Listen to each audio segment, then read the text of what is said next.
It is 10 a.m. Good morning from the Circus Sports at the Mint Kentucky Downs studio. I'm Lucas Panzica. SEC spring meetings are happening in Destin this week as leaders discuss the future of college athletics. Meanwhile, a bipartisan bill called the Protect College Sports Act was introduced that would provide the NCAA with antitrust exemption to enforce eligibility and transfer rules. Vanderbilt guard Tyler Tanner is withdrawing from the NBA draft to come back to Vandy for one more season. Reported by On3 Sports yesterday, Tanner will head into year 3 on West End. He averaged over 19 points and 5 assists per game last season. Stanley Cup playoffs, the Hurricanes routed the Canadians 4-0 to take a 3-1 series lead in the Eastern Conference Finals. Game 5 is Friday. Carolina can punch its ticket to the Stanley Cup final against Vegas with a win. Tonight in the NBA playoffs, the Spurs host the Thunder. Game 6 of the Western Conference Finals. Oklahoma City leads the series 3-2. They can move on to face the Knicks in the finals with a victory. Tip-off tonight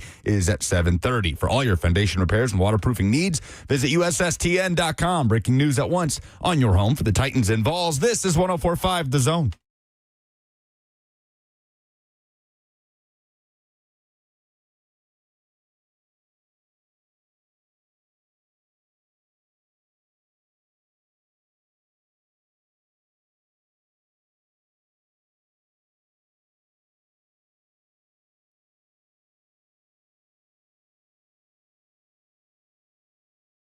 Nothing like threats towards a governing body of a sport to get your Thursday morning started. But that is exactly what Pete Golding, the head coach of Ole Miss, has provided us, and that is where we will start today. Hope you are off to a great start on this Thursday. 615-737-1045. You can jump in there if you like. Facebook, YouTube, Twitter, and Twitch is where the show is live streamed. The F&M Bank chat is where you can leave your commentary throughout the course of these 3 hours. Good morning, boys. Hello, good morning. There's a lot to get to from what's happening down in spring meetings and what's happening in Washington. That has a lot to do with what they're talking about down at spring meetings with the SEC. So how many of us remembered even that Pete Golding was at the center of an NCAA investigation regarding tampering and Dabo Swinney and this linebacker from Cal, is it Farrelly? Luke Farrelly? Yeah, this was a huge story. I mean, Dabo publicly calling out Ole Miss for tampering, Dabo bringing receipts to the table in his press conference, Pete Golding tweeting about it and being asked about it, and this was in the midst of Ole Miss's playoff run. Yeah. So everything was happening. This is a big story. Swinney gave a press conference at the time. He's talking about Pete Golding and other members of the Ole Miss staff reaching out to Farrelly despite him having already transferred to Clemson. He was the ACC Defensive Rookie of the Year. He played at Cal because, of course, the ACC Rookie of the Year would play at Cal in this new world order of college football. At some point, I'm going to get over that, but, I occasionally still call the Chargers the San Diego Chargers, and I still sometimes say the Oakland Raiders, so we'll get there at some point with conference realignment. ESPN had a report that went on to talk about the senior associate AD at Ole Miss in charge of compliance. Taylor Hall had gotten an email around January 23rd, so this was a couple hours before Dabo went, maybe not quite nuclear, but of all the people for this to happen to, Dabo, who is notoriously hesitant to dabble in the portal. They call him Dabblin' Dabo. Dabblin' Dabo. So Dabo is in the middle of this, and Pete Golding declines comment to USA Today Sports when he was asked about this yesterday on threats to the NCAA. But here's the quote from Pete Golding, who, again, is at the center of this investigation. Quote, "I think a lot of things make headlines. There's a lot more people involved that everybody might know about. I'm not going to sit up here and say whatever we did or we didn't do, was it right or was it wrong? But when you go through what we went through with tampering and what you're seeing day in, day out, some things you feel like shouldn't matter. They're making a big deal about it." So Pete Golding is kind of shrugging his shoulders and saying, if you start to dig into this, there's some other stuff that will come out or could come out. So much so that he's essentially telling the NCAA, you sure you want to open this can of worms? Because you're going to find a lot more stuff in here then you may want to. That the NCAA may be okay with keeping or turning a blind eye to, given just how rampant this kind of thing is. It just happens to feature two very public figures, and one in Dabo, who is going to make his thoughts known at every press conference, at every availability, in, no less than, what is the average Dabo Swinney response to a question, would you say, in terms of time? Is it 3 minutes? Is it 5.5 minutes? Sometimes it's 17 minutes. He's a guy who knows how to filibuster for sure. Likes to talk. Pete Dabo Nakos does. tweeted yesterday that sources have told On3 Sports that Pete Golding has told Ole Miss confidants that the NCAA knows he is willing to take down competitors if the Rebels are hit with tampering penalties, which I have yet to see any major program be legitimately hit with tampering penalties. I love that. So I like pushing Google AI to the brink. I asked it, Can't be that hard. how long is the average Dabo Swinney answer? Dabo's standard answers in press conferences typically range from 2 to 4 minutes, but his overall average is heavily skewed upward by his frequent usage of long-winded 7 to 15-minute monologues and impassioned rants about critics or opposing coaches. That's 7 great. to 15 minutes. That's probably the best Google AI answer we've ever gotten That's as a great. show. That's a great. It even cites specific answers, including the Tyler from Spartanburg rant in 2023, which was an 8-minute tirade, the Tired of Winning press conference in 2025, an epic 15-minute fiery monologue, the Ole Miss tirade from this year, an 8-minute media session where he alleged that other programs like Ole Miss were tampering with his program. Oh, that's great. That's great. Who knew that Pete Golding, one of his first big stories as the head coach at Ole Miss, would to be in this sort of a feud, so to speak, with Dabo Swinney? I don't know. Given the Pete Golding trajectory, he's had a more chaotic rise to the level of head coach than your average head coach in college football, you would agree, even in a super unstable or super shaky landscape of college football. How he got that job is kind of nuts. Yeah, it's insane. And Pete Golding has had some of the more notable quotes just from yesterday, whether he's talking about that tampering story or he's responding to what Lane Kiffin had to say to USA Today. I don't know if you saw this. Lane sat down with Blake Topmeyer. I stopped reading Lane Kiffin articles about the third one. Yep.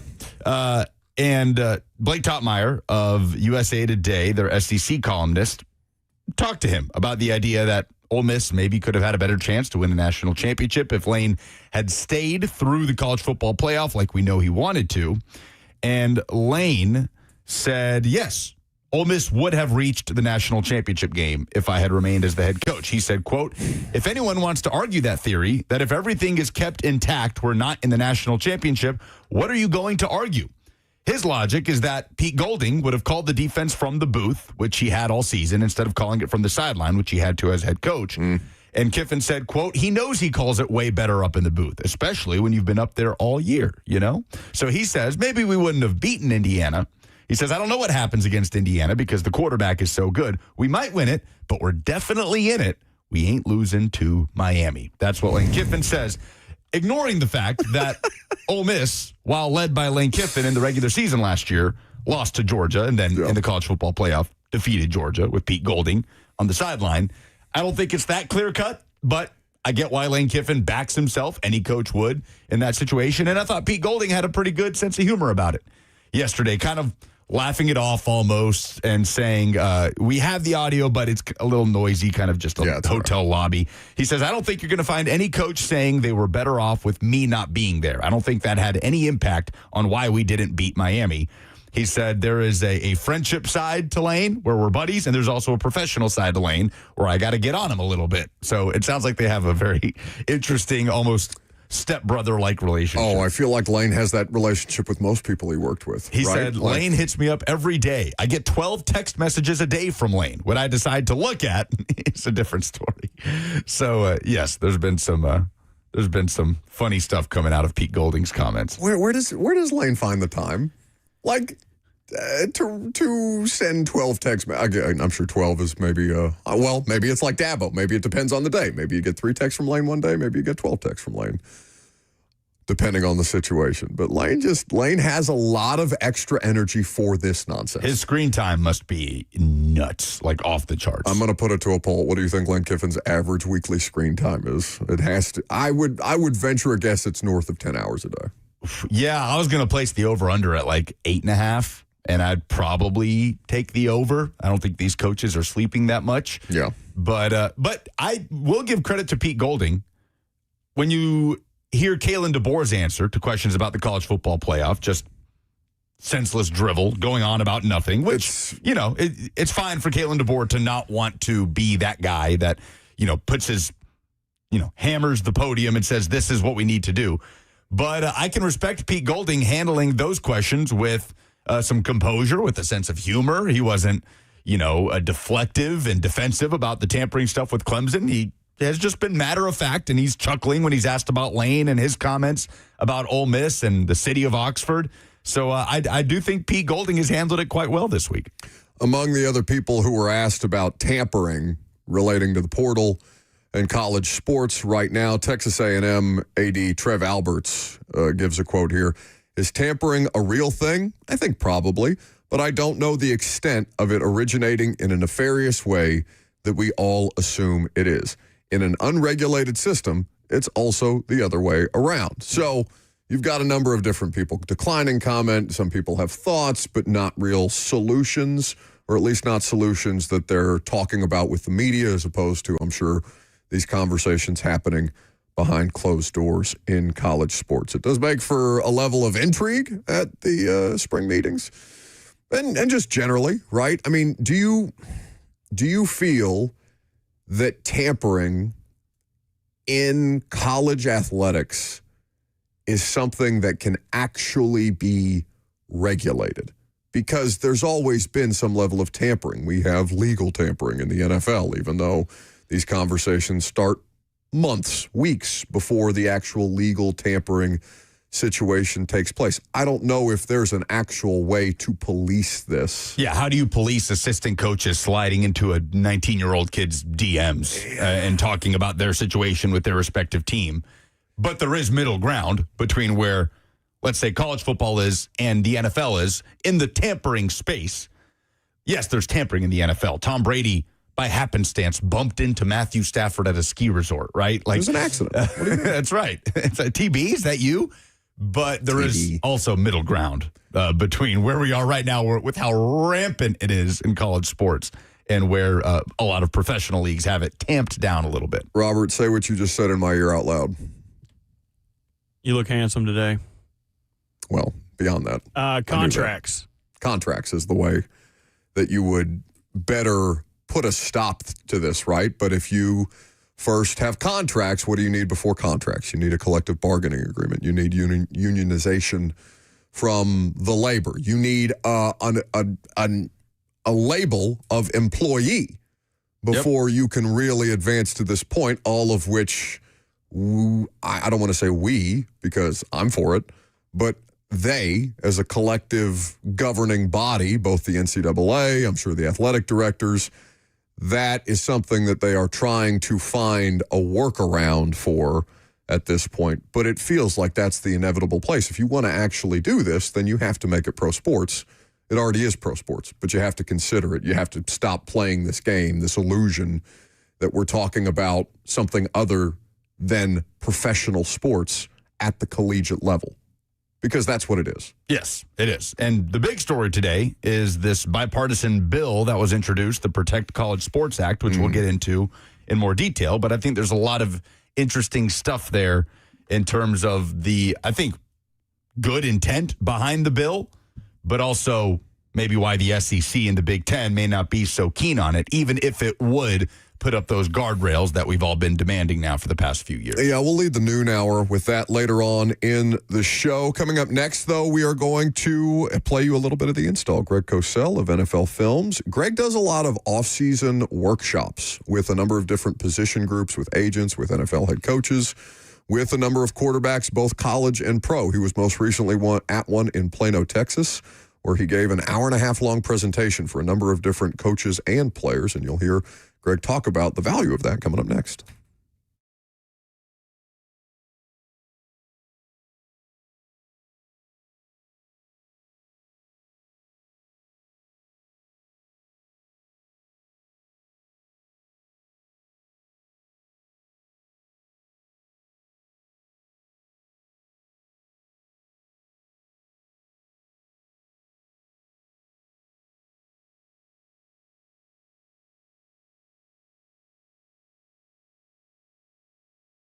It's only 15 minutes after 10, but I bet you're already starting to think about your lunch break, maybe where you're going to go to pick food up, bring it back to your home or the office, or if you want to sit outside on this beautiful day on a nice patio and enjoy some perfect, famous Hattie B's hot chicken with that crispy, juicy chicken, hot or not, whatever works for you, in those scratch-made sides. If you're looking for a healthy option, the Southern salads are there for you with those cornbread croutons. Try them out. Thank me later. And if you download the Hattie B's app today, you get a free dessert just for downloading the app. Try out that banana pudding. Order for pickup or delivery, skip the line, and get your Hattie B's hot chicken, the best in the world. At any one of their Middle Tennessee locations, you could go to Charlotte in West Nashville. You could go to the Factory in Franklin, Melrose, Midtown, Broadway. Coming soon, I drive by it every day, to East Nashville on Gallatin. And man, that space outdoors, the event space behind it, is shaping up to be very, very cool. So stay tuned for that in East Nashville and get to Hattie B's today.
So OTAs have officially been underway for now every NFL team as of this week. Titans had 2 days of work yesterday and Tuesday. They'll be back on the field tomorrow. I will be out there at practice, and we will have some level of availability to carry for you. Perhaps we'll even have a player interview that I'll be out there to get to talk to some of the new players who are on this team. A lot of new faces over there at the Titans practice facility. Not a lot of new faces all around the NFL, a lot of different changing pieces and parts. Probably the division with the most change, or at least one of the teams with the most change, the AFC West. The Chargers are interesting. The Raiders have a ton of turnover, a lot of different coaching moves of consequence here. And we are talking about each division as we work our way through the post-draft fallout, for lack of a better term, on The Install with Greg Cosell, a podcast that you can get wherever you get your podcasts. Podcast is available for you. YouTube episode will always be available by the end of the day on Thursday on the Zone TV channel. So you can subscribe to 104.5 The Zone's YouTube channel and get The Install and so many other great original content, all of our radio shows, each and every week. So we will play a portion of The Install for you right now. Welcome into The Install with Greg Cosell of NFL Films on this last Thursday of May. Greg, we're zooming right along through the offseason. We've got OTAs happening everywhere now in the NFL as of this week. And I know you've been busy this offseason. You always go to a number of different, shall we call them, football workshop type events in the offseason. And I know you recently just had a great experience in Plano, Texas, if you wanted to tell the audience about that. Yeah, no, I mean, I was invited by basically a former NFL coach who, is now working with an agent group, Rich Scangarello, and now the agent group is Lyft, and that's Ron Slavin, Jared Fox would probably be the two main principals. So they invited me to this event in Plano because obviously now in this new world in which we live, Buck, college quarterbacks can sign with agents. So there were probably 12 to 15 quarterbacks will be, college players. They also have in their stable, they have Aiden O'Connell and Quinn Ewers. They were there. Got to go to South Lake Carroll High School to find out that, Texas high school football, which is foreign to me because I grew up in the Northeast, but the stadium at South Lake Carroll High School, it's a high school now, obviously one of the best in the state. And that's where Quinn Ewers obviously played and others. But it seats 25,000. I mean, that's a high school stadium, That's just 10,000 less seats than Indiana's football stadium right now. Right. So, and I actually I made a presentation for an hour with to the quarterbacks. It was awesome. There were two NFL coaches were there as well giving presentations, and you just learn so much. And that's really what I try to do in the off season. I keep watching tape. I keep trying to learn. It was a great event to be invited to. I got a chance obviously to talk to a lot of the quarterbacks, spent a lot of time talking to Josh Hoover, who'll be the Indiana quarterback. Haynes King, of course, who is now in the NFL with Carolina. Really impressive young man. He was the Georgia Tech quarterback the last 3 years, obviously played extremely well. Brendan Sorsby was there. We know he's in the news because his apparently, I mean, they're going to appeal, but apparently he will not be playing in college this year, but he's very talented. I've done his tape for 2 years. So it was a great experience. I love making the presentation. It went by, I had an hour. It went by so fast, which I guess tells you that it went okay because it went by really fast, So what is if I can't ask, what's the nature of the presentation? What's your kind of prep look like? And what are you trying to get across in a workshop like this? The purpose of my presentation was basically given my experience, and Rich Scangarello, really believes, and he's coached in the league for years. He also coached in college. He was actually coached Will Levis at Kentucky. So, he believes that I really have a lot to offer the way I see the quarterback position. So basically what I did, they wanted me to talk about how I go about evaluating college quarterbacks as I project and transition them to the NFL. So I typed out a whole bunch of things. There were 10 things and I could have done 15 things, but it was interactive as well. So I went over, a lot of the fundamentals, a lot of the things that I look for when I evaluate quarterbacks. the nice thing is the Grant Udinsky, who's the OC for Jacksonville, he was there as well. And he, in his presentation, he referenced a number of the things I said. So, it was awesome just to be able to talk about that. And it made me feel good because so many of the college kids were, furiously taking notes as I was giving my presentation. So it made me feel pretty good. Absolutely. Listen, they understand a wealth of knowledge when they see it, and it's to their advantage to pay attention, to go at all these different things, to have a fundamental understanding of what NFL teams are going to look for, what your conversations look like, all of these things beyond, just the college game and focusing on their upcoming seasons. And obviously you have a mix of college and pro or recently pro players. Yeah, of course it's a valuable resource. It's the same reason we love having you around here, buddy. Yeah, and the thing that they need to understand, and Coach Udinsky really drove this home even better than I can because he coaches in the NFL, is it's a new and different game. He basically said that. He said you're starting from scratch with quarterbacks because the game is totally different.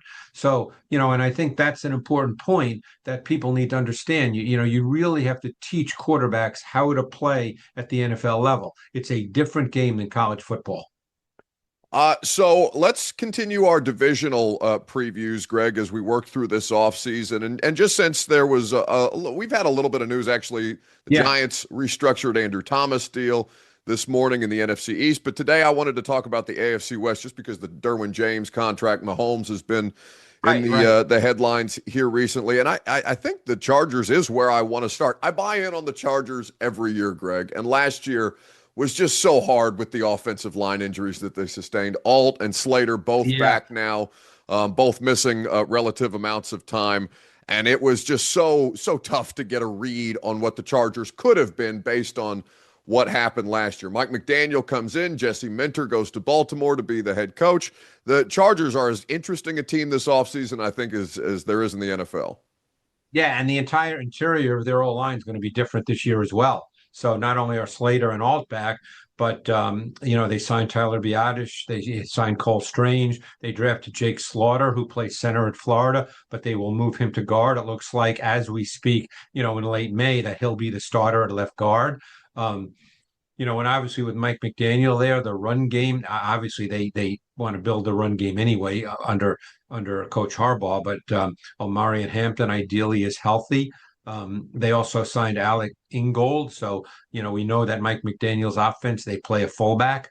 This offense will look different. They've got a good receiving core. So, it should be a very, very good offense. Look, I know a lot of people just look at Justin Herbert in the playoffs, but there's not one single coach you could talk to in this league who doesn't tell you that Justin Herbert is a top 5 talent at the quarterback position in the league. And McDaniel, obviously, I know you've spent some time with him in different settings. Yep. Greg, he is going to have so many different things to work with in Los Angeles there that I have to imagine we would see Herbert take I don't want to say a step forward in terms of his development, because he is, he's been in the league for a long time. He's worked under a number of different offenses. He's seen a lot of different defenses. He's an experienced player. But I'm excited about the idea of it. I just hope everybody stays as healthy as humanly possible and that we actually get to see the fruits of that. And they can play out of so many different personnel packages. Right. They can play with the fullback Ingold. They've got 3 tight ends that they could play at any given time in Gadsden, Charlie Kolar, and Njoku. They've got wide receivers in Johnston, Trey Harris, Ladd McConkey, who's a really good player. They've got some younger receivers who are really interesting players as well. So, this is a team that can play with many different personnel packages, different structures. It could be one of the more interesting offenses to watch. And I have spent time with Mike McDaniel, and let's just talk about the football part. None of us know whether he's a good head coach or, we don't know that. We're not there. Mm-hmm. But I can tell you from spending time with him and talking to him, when it comes to offensive football, the guy's a savant. Yeah, he's certainly regarded that way league-wide. Kansas City, with a down year, Patrick Mahomes injured late in the season. They were going to miss the postseason anyway based on that loss to the Chargers that Mahomes did experience that injury. Greg, great news for Chiefs fans and for Kansas City as a team to see him back out there after the late ACL tear. He's participating in OTAs, but they have had a number of questions on offense and not been able to quite reach their potential based on the way that the draft picks have kind of worked out. Maybe not really. Xavier Worthy hasn't really turned into a game-changing type of player. Obviously, Rishi Rice has dealt with a number of different situations off the field that have derailed him. Currently, he's in jail right now for 30 days because Not of a funny, but yes. No, I mean it's not a. He has had serious infractions. The reason that he is in jail is for marijuana related, not anything that has happened in the past. So there is a little bit of comedy to it, despite it being obviously a serious and situation. Right now, their receiver group is kind of in flux a little bit. I mean, we don't know what Rice's status is. Yeah. At this point, they've got Tyquan Thornton, they've got Xavier Worthy, who's not, and you nailed it, he's not turned into the vertical dimension that everybody assumed he would be when he ran the 4.21 at the combine, and you watched his college tape, and he looked like that guy. That has not happened. Now, obviously, they signed Kenneth Walker, so you have to assume that the run game will be better than it's been. And, hey, it's good for the league, not just for the Chiefs. It's good for the league if Patrick Mahomes is ready to go because, Sure. He's obviously one of the best. So, their old line is solid now. So we'll see. But the receiver position is a little bit in flux right now. And as far as the defense goes, the talking point always with Spags is just the way that he likes to play, the known commodity that he is, and the constant turnover that they have, at least in their secondary. Greg, obviously, they trade away. Oh, I'm blanking on the corner's name. Trent McDuffie, thank you. They trade away Trent McDuffie this offseason. They add a couple of different players, both in free agency and in the draft, but it's a defense that has, I don't want to say that it has questions because of who the coordinator is, but it is a different kind of Chiefs defense than we've seen the last couple of years from a personnel standpoint. Reworked. Yeah. I mean, they drafted Mansour Delane in Hyde, pick 6, I believe. He's clearly going to start at one corner. The rookie from a year ago, second-year player this year, Noel Williams from Cal, a player whose tape I really liked, who played meaningful snaps a year ago. They're likely their 2 outside corners. They signed Alohi Gilman from Baltimore, who's actually a very good safety. He may not be a household name, Buck, but he's a very good safety. So their whole secondary has been kind of reworked. Their front group is kind of the same. I mean, obviously they lost Leo Chenal, but they also drafted, with their front group, because they had 2 first-round picks. They drafted Peter Woods, who's got a ton of talent. If he can put it all together at the NFL level, I mean, he is really gifted as an interior player. And then Mason Thomas from Oklahoma, who's an edge player. So, they've reworked their defense to some degree.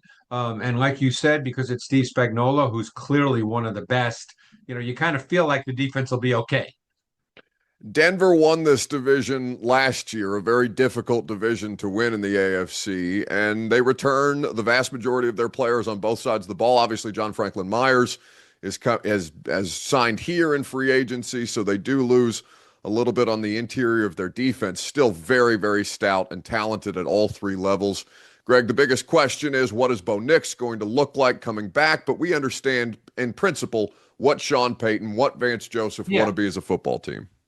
Yeah, and they also now have Jalen Waddle, so they've got that true vertical dimension. They've got a lot of juice at the wide receiver position. So you like that fit of Waddle I really like that trade for Denver. Yeah, I mean, Waddle theoretically fits anywhere. He's an explosive dimension. So, I mean, you always want an explosive dimension. Sutton's been a really solid pro for years. Troy Franklin, who got hurt last year, he's another vertical guy. So now they've got some juice. They still have Marvin Mims, another guy who can run past the defense. So they're kind of loaded at the wide receiver position, so it'll be interesting to see, how Sean Payton plays it. This is a team that throws the ball a lot. It's not necessarily down the field, but Bo Nix last year, if I'm not mistaken, had the most dropbacks of any quarterback in the league. If not the most, he was certainly in the top 3. So now that also could have been a function of the fact that their running back position was injured quite a bit. Obviously Dobbins was out and they were playing a rookie, RJ Harvey, who showed well But they drafted a back as well, and Jonah Coleman from Washington. I'm very curious to see how Sean Payton plays it this year, if they throw as much as they did a year ago. Obviously, the way they threw was pretty much kind of a ball control pass game, but they do have all this juice on the outside now. So and we know Sean Payton can do anything. It just depends on what part of his playbook he wants to reach into. But their offense will be kind of interesting to watch. What was your evaluation of Bo Nix last year prior to the injury? I thought early in the season, I thought he struggled. I thought he was, almost at times inventing pressure that wasn't really there and was playing really fast. I thought he settled down a bit as the season went on, although he does have that tendency at times to do that. To be overreactive to what he perceives as pressure, which by NFL standards is not necessarily pressure. But he's big, he can run, he throws it well. I hate to say this because I'm not necessarily a true believer in it, but there's something about him that I think, the team really reacts to in a positive way. And again, that could be just from the personality. Obviously, I'm not in the locker room with him, but it just might be his personality. But it's clear that they do react well to Bo Nix. Obviously, he made a lot of plays in the fourth quarter. They came back in some games. That's certainly a positive, not a negative. So, but I think he still has some things he has to clean up to be consistent, snap after snap, game after game. And that is a portion of today's episode of The Install with Cosell. A lot of fascinating teams and movement, personnel-wise, coaching-wise, in the AFC West, one of the divisions that the Titans faced last year. I think of all the games, we did a little bit of an exercise after the schedule came out, Lucas, about games on the Titans schedule that are most appealing or most interesting, whether you want to call it the best game, whatever. And you picked the Steelers game, obviously, because it is the last game at the old Nissan Stadium, and that's going to be, for lack of a better term, a celebration of life, right? If I had to just pick out of sheer curiosity, I might pick that Titans-Raiders game again, which was one of the worst football games I've ever watched a year ago. I think it's going to look a lot different for both teams this year. Yeah, the question with the Raiders is who's starting at quarterback. I don't think it is a question. Yeah, it's Mendoza, but I don't know. No. It's Kirk. Starting? What week is this? Oh, by the time we get there. Yeah, I'm talking about by the time Titans and Raiders play, it's late in the season. I think it might be week 15. I think it's like right before the Steelers game. I'd be pretty surprised if Kirk is still starting by week 15. But it's an interesting debate. I think you were gone when Robert and I played the clip from the draft of Daniel Jeremiah and Charles Davis getting into like a shouting match. I never heard it. Basically on how long it would take until Fernando Mendoza is the starting quarterback. Robert, if I'm not mistaken, I think it was Daniel Jeremiah that was contending that Kirk Cousins would be the starter for maybe the bulk of the season, whereas Charles Davis was saying, yeah, Kirk could start out as that, but Mendoza will take over pretty quickly. It's so good. Can we just play a snippet of it? I don't mind. It was good stuff. Do you have it handy? I do. It's like 4 minutes, but I'll play you a piece of it. You want to? Well, I mean, we can do it next. We have some wiggle room. Let's do that next. Okay. We'll talk that and the removal of cupcakes. What must that mean? Find out. I'm Buck Rising. It's 104.5 The Zone.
So it's rare that we get Daniel Jeremiah and Charles Davis on a desk together and get kind of a first take-esque debate sequence going. Embrace debate. Yes. And as you brought up, the Titans-Raiders matchup and how it has the potential in Week 16 to be intriguing if Mendoza is the starter at that point for Vegas, and we'll know so much more about what the Titans are in year one under Robert Saleh.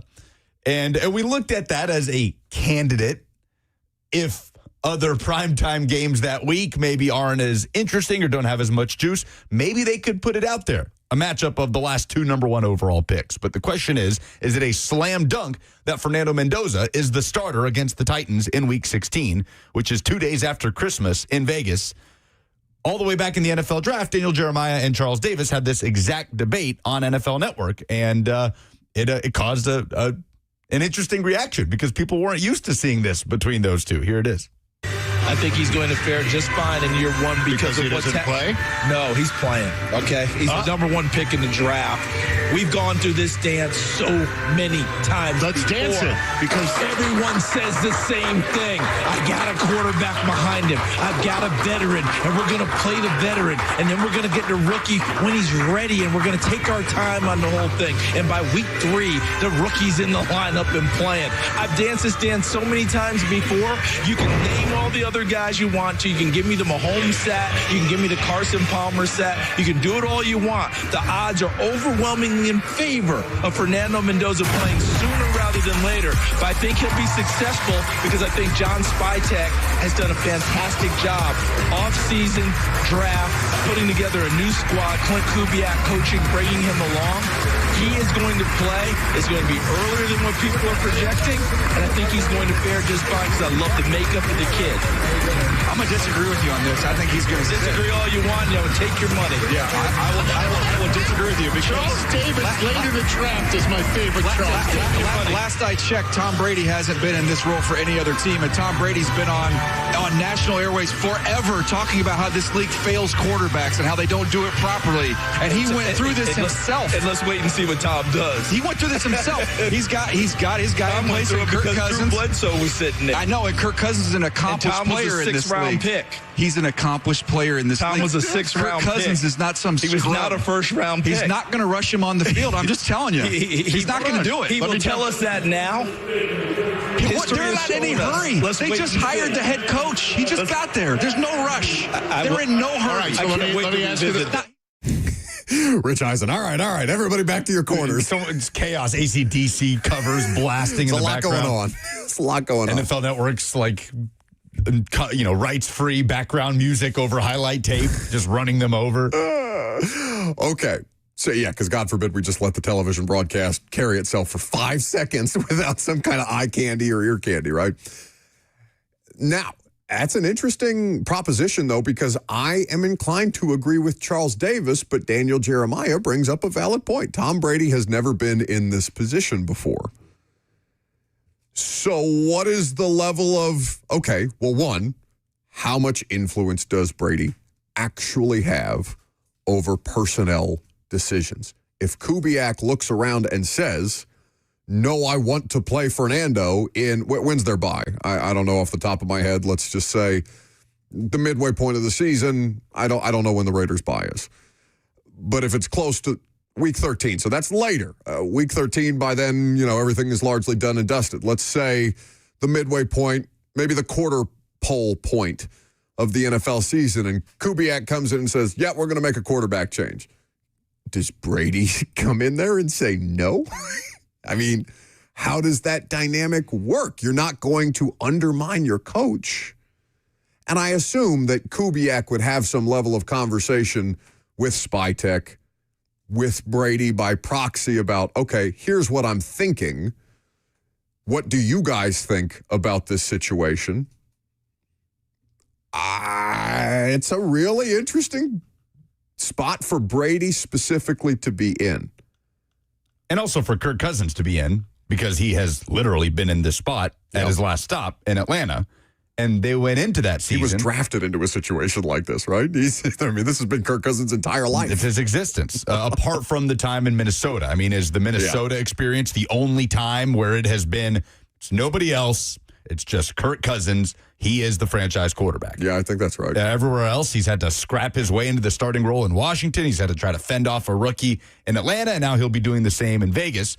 But, and it's a different situation, right? Kirk Cousins is acquired, well after we all knew that Fernando Mendoza was going to be the number 1 overall pick, whereas he was blindsided by the Michael Penix draft in the top 10 a few years ago. But they went into that season under the premise that, no, Kirk Cousins is the starting quarterback. We are drafting a quarterback. We're addressing the situation before we directly need one. So that was the plan. I don't think it was the plan for Michael Penix Jr. to be phased in week, whatever it was, I don't know, 7, 8. I can't remember exactly when Penix got his first start, maybe later. But Kirk got injured. His performances started dropping off, and things adjust. So I think the Raiders will go into 2026 with this sort of baseline plan that I do think Tom Brady will have input in. But yeah, if Kirk Cousins is struggling weeks 3 and 4, and there's pressure, obvious pressure to play the number 1 overall pick, and the coach wants to make that change, I don't think Tom Brady's stepping into the room and saying, no, we're not doing this. Well, I guess it just depends on what kind of pressure you're talking about, right? Because if it's external pressure, I think you have to hold the fort.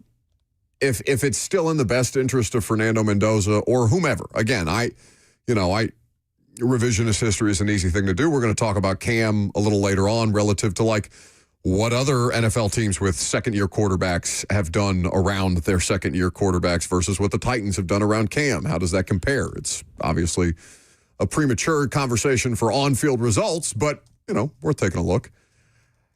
So if it's still in the best interest for Mendoza to not play him and you just kind of let Kirk Cousins go to the Wolves, for lack of a better term, but the media is on your neck a little bit in Vegas. There's talking points on, let's say NFL Live or First Take about should they change quarterbacks, whatever that looks like. Okay, that's one thing. If Mark Davis is the one putting the pressure on, if the owner, the actual owner, not the 5% owner or whatever Brady's share of the Raiders is, if Mark Davis is the one applying the pressure, then that changes the math. Yeah, right? He's the wild card in the situation. Yes, perpetually ownership is the wild card, which you would like to be able to rely on in certain situations, but you really can't. The Raiders open with Miami at home.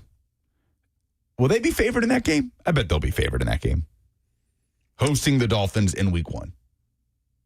Yeah, because the Dolphins have to go west. I guess Malik will be starting for Miami. I would say maybe it's like a 2.5. Yeah, but they'll be favored. 1.5 point. Yeah, that's a late afternoon kick in week 1.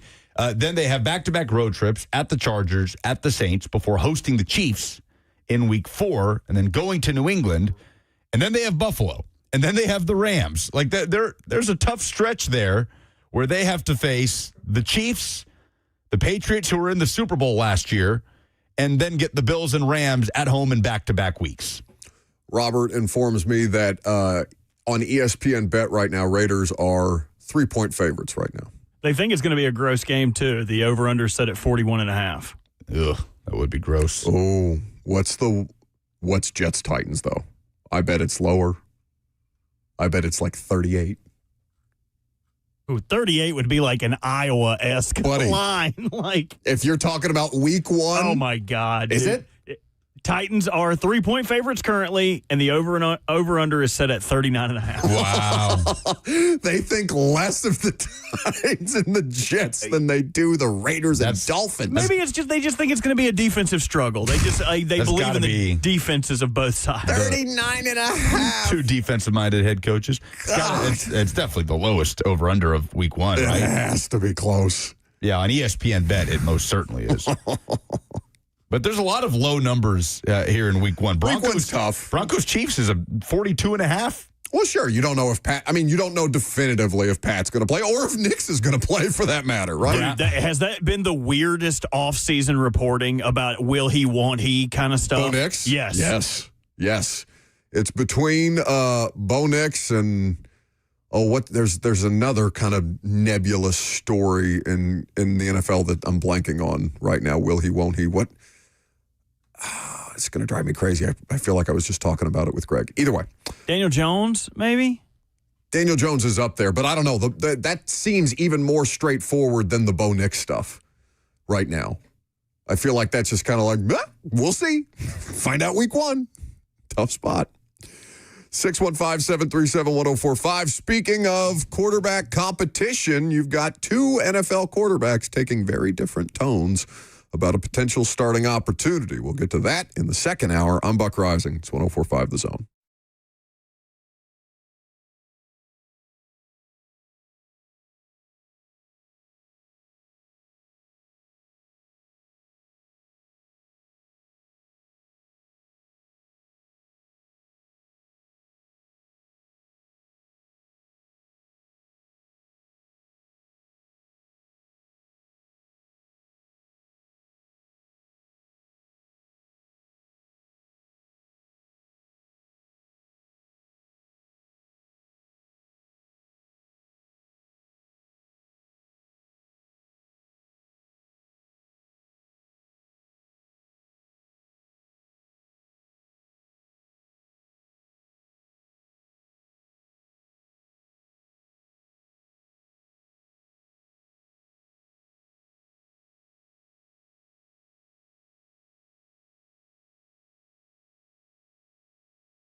The Guaranteed Offer is the simplest, least stressful way to sell your home. You go to our website, you fill out a quick form, we set an appointment, we bring you an all-cash offer. Literally, there's no lockbox on the front of your house, there's no showings, we pay all cash, we close in as little as 21 days, stress-free. We've helped thousands of homeowners just like you sell your home the hassle-free way with the Guaranteed Offer from Mark Spain Real Estate.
This is a different court, Blair. Same result, Slay. Oh, okay, Blair. See, that's Tyler Tanner. See, Tyler Tanner's in the house now. Let's see what you got. Jerry's out, Blair. Blair, come on. Okay, Blair, just come sit down. Come on, Blair, stop. You're going to get hurt. Blair, get off the court. That's enough. What's the verdict, Blair? The courtroom is where I play ball. Sport Durham, injury law. And that ain't got no rules.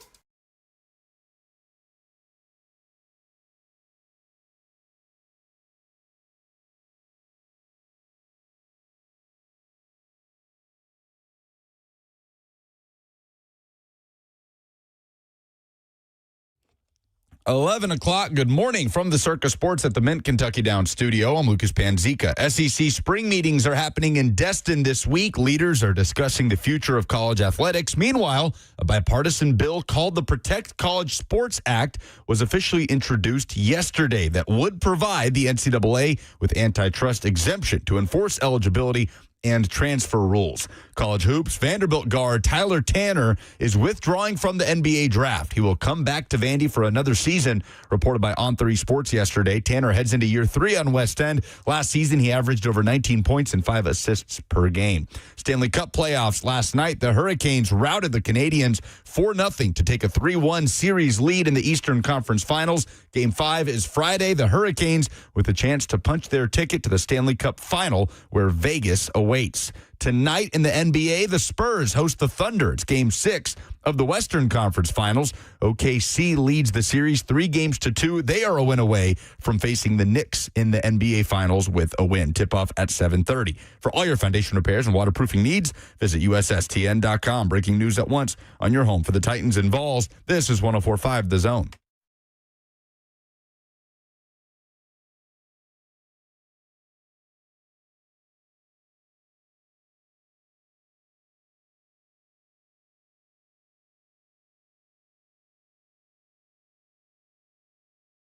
For as many years as we've done this radio show, every NFL offseason we talk about position competitions, position battles, but very rarely do we get, as we've talked about many times, a true blue quarterback competition. You would say maybe, I don't know, 1, at most 2 in any one given offseason OTAs, mini camps, and training camps.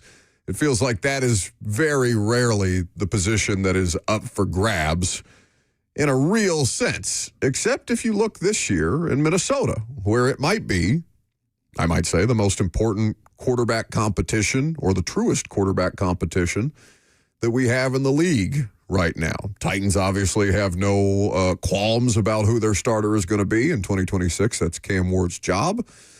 You look around the NFL and any other situations, even the Mendoza-Cousins thing that we just talked about feels like, okay, we're going to go with this until such time as when we go with that, right? This being Kirk and that being Mendoza, at least to start things. It always feels like, or at least it already feels like there is a planned shift in place. It just depends on what point in the season that shift actually takes place. Kyler Murray and J.J. McCarthy are in an actual quarterback battle, it feels. Now, you might say, well, they don't bring in Kyler if they feel like J.J. McCarthy could be the starting quarterback this year. And I think it's definitely a reflection to some extent of that. But you've got both of these quarterbacks at Vikings OTAs yesterday being asked about one another, essentially. Being brought in Kyler Murray and continuing to exist on that roster, and J.J. McCarthy, a former first-round pick. So is this both answers from both quarterbacks back-to-back, Robert? Correct. Let's hear from Kyler first, J.J. second. Kyler, could you describe your relationship with J.J. to this point? It's been great. It's been great. Obviously, I know he's a younger guy, so any way I can help him, obviously, I feel like, I've played 7 years now, going on 8, so I'm considered a veteran, even though I don't see myself as that. Give him any knowledge that he needs. Again, we're both competitors, and I know, we both want what's best for the team. Has he been receptive to hearing criticism? Of course. Yeah, he's overly acceptive, and he's always communicating, asking questions, stuff like that, so it's been good. JJ, what's your relationship been like with Kyler so far? It's just like two guys in a classroom. He sits on one side, I sit on the other side, and it's the coach's responsibility to teach us and coach us. So, is there any awkwardness between you two? Awkwardness, it's just like the same feeling, when you're in high school and there's another person on the other side of the room. That's just kind of how it is. So I wouldn't say there's any awkwardness. Okay, have either of you had an experience like that in high school where You're sitting on the other side of a room from somebody, and he's on one side and you're on the other. I don't quite get what J.J. McCarthy's trying to do there. Oh, you've never had someone in your class that you just absolutely despised that was a teacher's pet and they did everything right and they got to be the one to be the line leader and get to always use a bathroom pass, and then when it's your turn, you accidentally dropped the bathroom pass in the toilet and brought it back and it was soggy and everybody called you Soggy Pass for the rest of the year, and you just hated this guy and built up this rage inside of you. This fire was always burning every time you looked in the eyes. Why is he so short? Why does everybody like him so much? Why does everybody want to hang out with this guy? Why is he so special? Why don't I get invited to parties? Why do the coaches like him? Yeah, everybody's had that experience. It's interesting how the roles seem a little bit reversed. It's not the veteran quarterback, the Tannehill gate of, it's not my job to mentor him. Mm-hmm. It's kind of like those roles are reversed, where it's the young guy, maybe the future star. A lot has to be proven before that point with J.J. McCarthy, but it's the young guy that's kind of glancing across the room like, what's this guy here for? Bristling a little bit, right? As opposed to the veteran that's afraid of the young guy taking his job. Kyler sounds like he's done this a million times, and JJ, understandably, is new to this, right? They are very different tones. One guy has been aggregated by the media before. The other one, I don't know. What is JJ McCarthy most famous for at this point? Calling himself Nine? Yeah. Nine. Yeah, 9. That's what they say when he runs out on the field in German. 9. Get out of here. I don't know how this is going to go, but it does feel like this is... So Atlanta is probably the other quarterback competition situation, right? You have Penix and you have Tua coming in there. Kirk Cousins obviously now in Las Vegas. So it is more... both are a reflection of... Both teams basically in a similar situation from the quarterback position, right? You've got an underperforming first-round pick, and you have the opportunity to add a veteran who's played a lot of football, who both of them, I would say Tua has had more success in the NFL on aggregate than Kyler has. Tua, in his best season, they're damn near MVP-type numbers. It's crazy what Mike McDaniel was able to do with him, and that just how far off that's fallen, right, from what Tua is now. Tua has been to the playoffs. Kyler has been to the playoffs, but it's both neither of them able to accomplish anything of consequence once you get to the most meaningful time of year. Well, Falcons head coach Kevin Stefanski had an interesting comment about Tua Tagovailoa as that quarterback battle develops down in Atlanta. Well, I think it's the most important trait at the position, as we've always talked about. Some guys get better at it with tweaks to how they throw the ball, tweaks to how they their lower body, those type of things. But there is an innate ability and all of our guys have this, all of our quarterbacks have this, to be able to let the ball go and it's going where you want it to go. And not to say that you're not going to miss throws in this profession, you're going to miss throws, but all of our guys possess that innate quality of letting it go and knowing where they want it to go. But yeah, I think Tua just in his career, as you've seen, just has that innate God-given ability. Well, so I think it's praise for Tua there from Kevin Stefanski. Do we see Tua as the favorite to start week 1 for Atlanta? What is the status of Penix health-wise? That's really the only... Is he on the field right now? I don't know the answer to that question. No, he is not yet cleared for 11 on 11. Which is crazy that Mahomes is out there and Penix isn't. There are odds. Right now, Penix is plus 102 to be the week 1 starter. Tua is minus 136. So Tua is the favorite. I think there are... Penix is doing individuals and 7-on-7 work.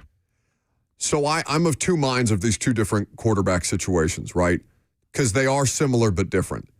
To me, Minnesota is, I think I need to do something to keep this team in its competitive window.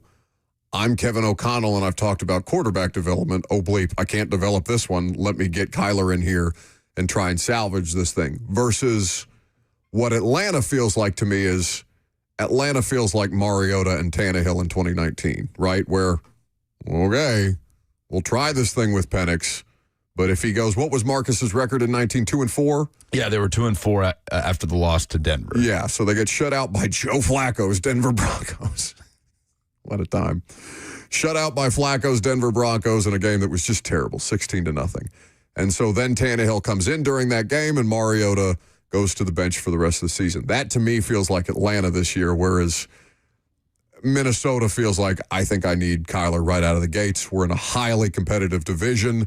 And you could say the NFC South is competitive for different reasons, right? Because all of these teams are just kind of like meh, just middling, potentially fringe wild card teams. Maybe a Panthers sneaks in there 8-9.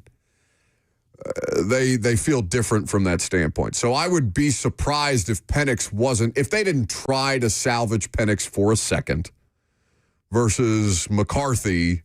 There just feels like there's way more urgency because Stefanski just got there, right? There's way more urgency for O'Connell and for the Vikings than there is for Atlanta right now. And maybe they would answer that question differently, but that just feels like a read from a 1,000-foot view. 615-737-1045, the number if you want to jump in. In the meantime, let's go with Will in Nashville. How's it going, fellas? Just to chime in on the conversation, I feel like one quarterback competition we're forgetting about is up in Cleveland with Shedeur Sanders and Deshaun Watson and everything that's gone on with Deshaun Watson over the past few years and the contract and the injuries. And then on top of that, you got a brand new coach coming in who's trying to, make his mark on the team. And I think there's a lot of interest with regards to who he chooses. And, I think that's another very real competition and with a lot of, dynamic and kind of interesting layers to it. And I'll hang up and listen, but before I do, I love you, Robert. I love you too, buddy. Thank you for the call. There you go. He said it first. Cleveland is a good submission. Cleveland is a science experiment. I think I put the Browns in fun and frisky in the same category I did the Titans this year, just because I have no idea. Like, there are good players there. That offense looks as good as it ever has. It's just, who the hell is going to play quarterback for them? We have odds. I'll take the odds. Yeah. Watson is the favorite at -174. Shedeur is at +136. Now, if you want to make some money, if you want to get rich and create some generational wealth, kids, Dillon Gabriel is plus 5,500. But if there was a disaster, an asteroid to hit the earth, and Taylon Green started week 1 for the Cleveland Browns, it's plus 8,000. Ooh, you would feed families for generations. Sprinkle. Just a little bit. Please don't make that bet. There's so many catastrophic You know what? There's going to be 4 more quarterbacks in Cleveland by the time they get ready to name a starter, right? They just feel like they're going to be like, I don't know about this one. Let's get another one. But from I read some of the stuff Mary Kay Cabot wrote yesterday about Browns OTAs, and it seems like Deshaun Watson has taken all the reps with the ones. They posted a bunch of practice highlights with him throwing to Casey Concepcion, so it looks like he has the upper hand as of now. So the caller is correct that it should be taken into consideration, but I think that is the one where you try to make it work the most, where you are trying to find, just any ounce of life that you can get out of Deshaun Watson before you have to go to one of these other options. I honestly forgot about Dillon Gabriel, if I'm being totally transparent. He looked so bad last year, man. Like, of all the rookie quarterbacks Shedeur that played, definitively better than him. Yes. Yeah, the Gabriel thing's tough. But that's Cleveland doing a Cleveland thing and setting a player up for just utter failure. There's no way that Dillon Gabriel was going to get a real shot. I mean, I guess he got a real shot, but God, just what a mess. Yeah. What a mess. So I think if you're Todd Monken, you're like, Deshaun Watson has been an all-pro caliber player before. Let me try and get as much as I can out of him. And if I have to, then I will go with son of Deion Sanders. Just week by week. I don't want to call him a headache. That feels unfair. But he just comes with additional headaches, which is crazy to say about a quarterback room that has Deshaun freaking Watson in it. But there is going to be a week by week Shedeur storyline, no matter who they start at quarterback. All right. We'll continue to have conversations around the NFL. And speaking of NFL decision-making, we have one good decision, one bad decision for every NFC team. We've done the AFC already this week. We can also continue to take your phone calls on quarterback competition. 615-737-1045, the number. I'm Buck Rising. It's 1045 The Zone.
So we've been talking about pretty much the only two, I'd say, legitimate quarterback battles in the NFL, or two of the few, we could say, with Minnesota and Atlanta. How dare you disparage the Browns? I guess the Browns could be considered a team that is in a quarterback battle. I suppose the Raiders could too. I don't know that I consider the Vikings a team that's in a QB competition.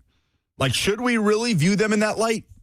Yeah, if you've got a first-round pick at quarterback on your roster that's not lived up to the moment so far, I think it's open. Like, you want to give J.J. McCarthy and Michael Penix every opportunity to succeed, don't you? Even if the general manager has changed in both places. Now, right? Because Adolfo-Mensah is gone. Kwesi Adolfo-Mensah is gone in Minnesota. And Ian Cunningham replaced Terry Fontenot in Atlanta. Maybe you're already transitioning out, but I think doesn't it make your life easier if those two pan out? Certainly. Especially because you're not paying Kyler or Tua anything. Like they're vet minimum this year. Miami and Arizona are paying the freight on these two quarterbacks. So I think you'd rather have the two first-round picks come through, former first-round picks. I guess they're all first-round picks. So Bill Barnwell of ESPN wrote an article detailing the best and worst move of every NFC team. So since we're talking about the Vikings, and we played that Kyler Murray and J.J. McCarthy audio, or they don't seem to share sentiments about one another, I guess is the best way to put it. He does say that the best move by Minnesota this offseason was signing Kyler Murray to a one-year deal. He says it's easy. Even if you think Murray is the 20th best QB in football, he writes, we've seen lesser quarterbacks sign for massive deals in recent years in free agency, which he's right. He points out Malik Willis getting $45 million guaranteed in Miami, Justin Fields taking home over $20 million for his 1 year with the Jets, Daniel Jones, who is coming off a $50 million guarantee from the Colts while coming off a torn Achilles. Vikings are getting Murray for a league minimum. Cardinals are pretty much paying the bill. So that's a slam dunk, right? I mean, it's a slam dunk move for Minnesota to have that situation fall in their laps. It's like the Russell Wilson situation falling in the Steelers' lap, but a much more tenable situation. Oh. Because the Steelers didn't have to, I mean, they paid Russ league minimum while the Broncos picked up the check, basically. Yeah, I mean, much more tenable in terms just of the finances? Well, no, a more tenable option. Like, I feel better about Kyler Murray under Kevin O'Connell than I did at any point about Russell Wilson going to Pittsburgh. Like, nobody saw that and said, oh, yeah, that'll work Russ after what we saw from Russ in Denver. Yeah. So, yes, best move by the Vikings, signing Kyler Murray. Worst move by the Vikings, he writes, trading Jonathan Grenard for a pair of third-round picks. So he's in Philadelphia now. Mm-hmm. I feel like people kind of forgot about Jonathan Grenard. Well, he fell off a little bit. But, yeah. I mean, he's still a solid player at his worst. He's 29. He just turned 29 3 days ago. So happy birthday to Jonathan Grenard. Yeah, he only had a 3-sack season last year, coming off back-to-back years of 12 or more sacks. But Bill Barnwell writes that was the worst move that Minnesota could have made. Who is the most interesting team in that division? The NFC North. Depends on what your definition of interesting is. Right. I mean, they all feel like they're in a different place. Minnesota feels like it's in a place where they're experimenting a little bit. And, you know, the trajectory of drafting J.J. McCarthy obviously has not gone totally according to plan, or he would be the guy this year. Detroit is in like a wait-and-see deal. What does this look like in the Dan Campbell era after the first year of having to replace both coordinators? And the Bears are probably the favorite in that division. I'm looking at NFL Super Bowl odds, so not necessarily division odds. And actually, I have division odds here in front of me. So you would guess that the Bears would be the favorites in the NFC North?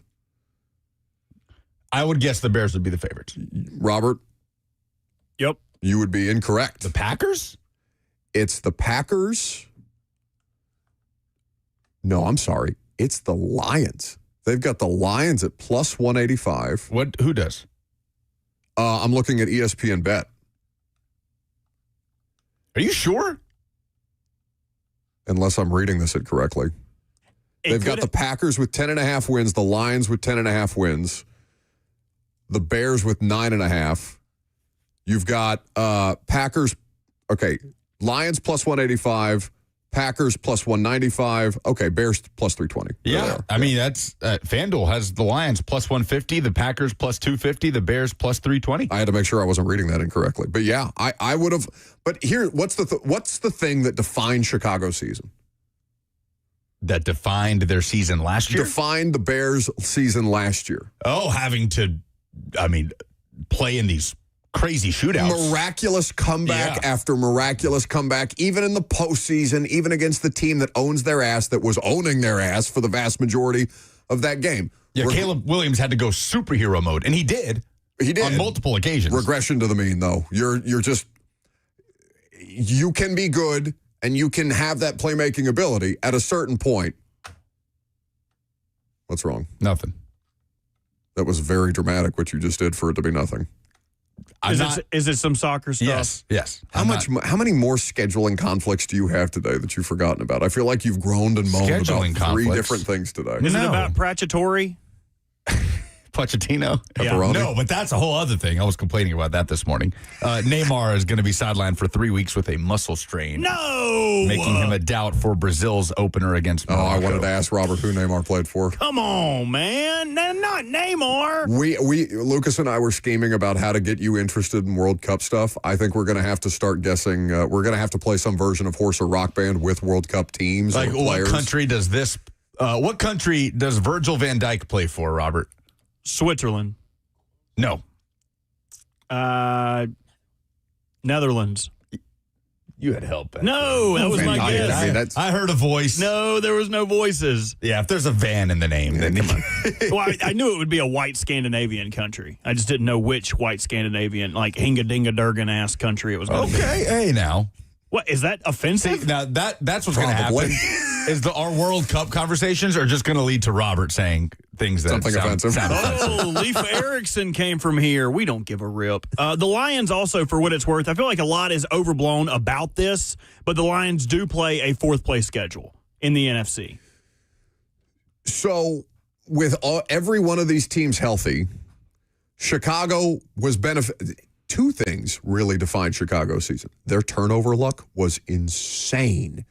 Their turnover differential for the vast majority of the season. That started to fade towards the end.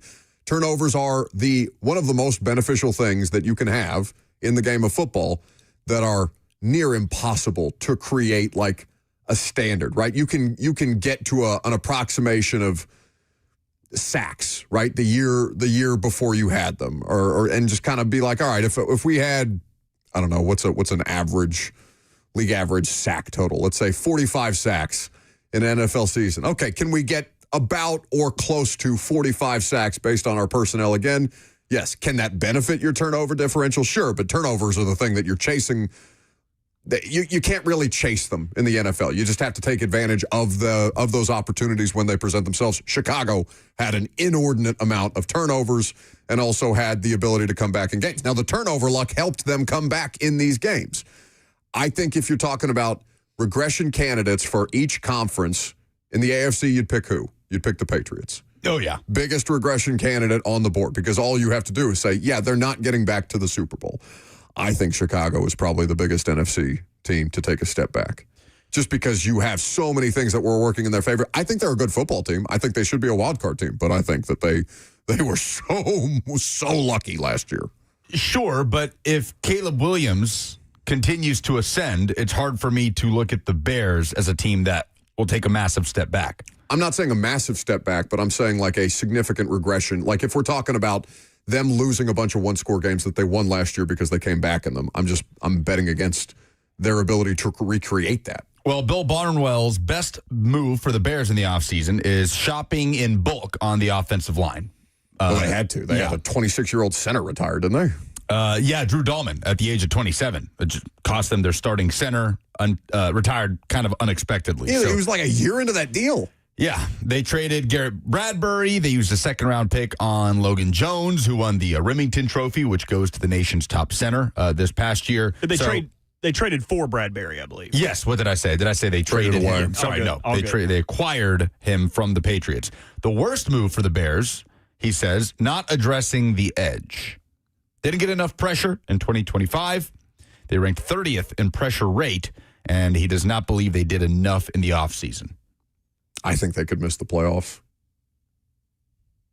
If I was picking one NFC team that was in the postseason last year that wouldn't make it, I think I'd pick the Bears. And that is a big deal, but I don't think that's as inflammatory as people would take it at face value. Because look at what the whole division did last year. Everyone had at least 9 wins. Yeah. So, like, just because you missed the playoffs in the NFC North doesn't mean you're a bad team. You could be over 500 and not make the postseason in that division. That's what I'm saying. Like, so much stuff is up for grabs. I just think it's going to be hard for them to do everything that they did again last year, plus improve. They can improve and still not have everything break in their favor. Meanwhile, in the NFC South, you can be under 500 and host a playoff game. Famously. And the Saints, according to Bill Barnwell, the best move they made in the offseason, stocking the cupboard for Tyler Shuck. After a promising half season as the starter, they gave him the clear path to start ahead of Spencer Rattler and ahead of Zach Wilson, who I had completely forgotten the Saints had brought in. There was already a fair amount for Shuck in terms of playmakers. They have a legit one in Chris Olave, a tight end in Juwan Johnson. They traded draft capital for Devon Vele and Jalen Polk in 2025, and they move forward, bringing in Jordan Tyson via the draft and adding Oscar Delp on day 2 at tight end out of Georgia. Noah Fant signing a 2-year deal for $8.5 million. Travis Etienne Jr.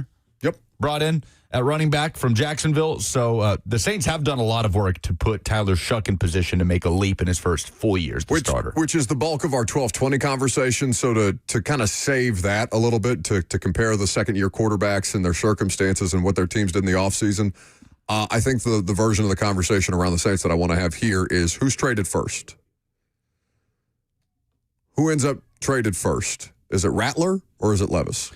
Because people like Spencer Rattler. I would say there's a more favorable league-wide view of Rattler than there is of Levis. And really comparable situations, too, right? Both teams brought in veterans who are expected to be the backup with their position being replaced. I think there's a lot of parallels with this. But I also agree with you. Spencer's probably looked at higher than Levis, even though I'm curious what their win-loss records look like. Spencer Rattler, well, I don't have win-loss in front of me. I have his just counting stats. Spencer Rattler had 1,586 yards. Woof. Oh, it's bad. But did he win a game? He won one game. He went 1-13. I have him here with 2 wins.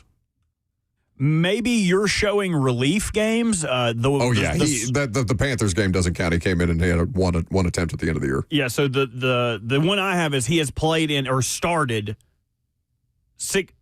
Hang on now. Oh no, that's played in. He has started 14 games. He is 1-13.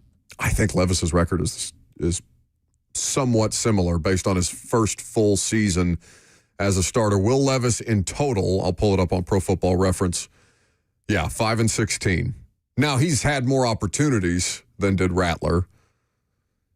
21 touchdowns to 16 interceptions for Levis. For Rattler, it is 8 touchdowns against 5 interceptions, a QBR of 50.3 last season. Who would you rather have, though? Because Rattler's got some of that Levis to him, right? Where it's just kind of chaos theory quarterback.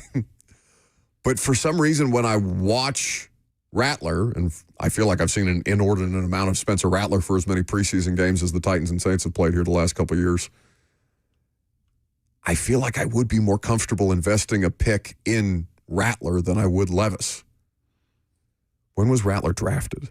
A 5th-round pick, I think. But he was the year after Levis. 2024, yes. So he's got 2 years of team control this year and the next. More sand in his hourglass than Will has. Yeah. I would probably take Spencer Levis, but Will Rattler wouldn't bother me either. God, are they just the same player? It's so ugly. No, I think Levis has a better arm than Rattler does. And Rattler has, you could say the same thing about Levis, but Rattler's biggest issue for me is what's between his ears. He just can't figure it out. He either holds the ball too long or sees a quick decision. He's like, oh, piece of candy, really easy. But then he just throws right into a zone. I don't know. I think they are the same. I think there's just been more opportunity for disaster with Will. Because he didn't get an entire season as a starting quarterback, but he got as close as any of them have, I guess, across the 2 seasons. The biggest benefit that Will has is he has the absence makes the heart grow fonder thing going for him, where you haven't had to see him make the bonehead plays, right? You kind of forget that he's a doofus. Like, he's got, remember that Atlanta game? Oh, the Atlanta game was awesome. I remember that. Like, he has the, I haven't seen you since before summer while you've grown up kind of thing. Listen to me, okay? I'm just trying to help the Titans out. I'm trying to help you. If you're listening over there, I'm trying to help you get a better pick, okay? He is, and I mean this in as gentle as a way as I can say it, he is the player in the NFL, the active player in the NFL that I most associate with the word doofus decision-making, or the phrase doofus decision-making, as I do any other player. He leads the league in doofus. And you bring up his name and you think surrender Cobra. You think what the F are you doing? You think because all these other moments across his because all he has is doofus moments. But it has to be deeper than that. It has to be like analytical. Like does it? Yeah. Because what's his doofus per play? Damn it. Doofus per attempt? DPP. DPA. I hate that. Get out of my head. XD. I have his DBR back here. Doofus back rating. Like, you do have to gauge where he's at in his career in terms of expected doofus. XD. Doofus over expectation. Right, yes. right. Yeah. Where is Zach Lyons at? Can you get on this doofus over expectation? Make me an analytic. Get in here, number boy. Come here, computer nerd. Show me, number boy. Get out there and show us, number boy. This is one of those conversations Lucas will often bring up when I say something derogatory about a person. He'll say, you have to see these people after the fact, right? Like, this is one of those leverage conversations. Dang it. Where I'm going to have a, so XD, huh? Expected doofus per play, huh? Yeah, well, sorry, bud. 615-737-1045, the number if you want to jump in. We have an active athletic director calling out a television network. We'll talk about it. I'm Buck Rising. It's 104.5 The Zone.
So I've got athletic directors at SEC meetings taking pot shots at ESPN. We'll get to that here in just a moment, but you guys feel compelled to call in and talk about the previous quarterback conversation that we were having. We are going to circle back to more Cam Ward-specific conversation at 12:20 today. 615-737-1045 is the number, and you can think about that question. Which second-year quarterback, I'm sure there's some bias among Titans fans, but if you were being as objective as you can, which second-year quarterback had their team do the best around them this offseason to set them up for success in year two? So that's Shuck, the combination of Shedeur and Gabriel, if you wanted to consider them.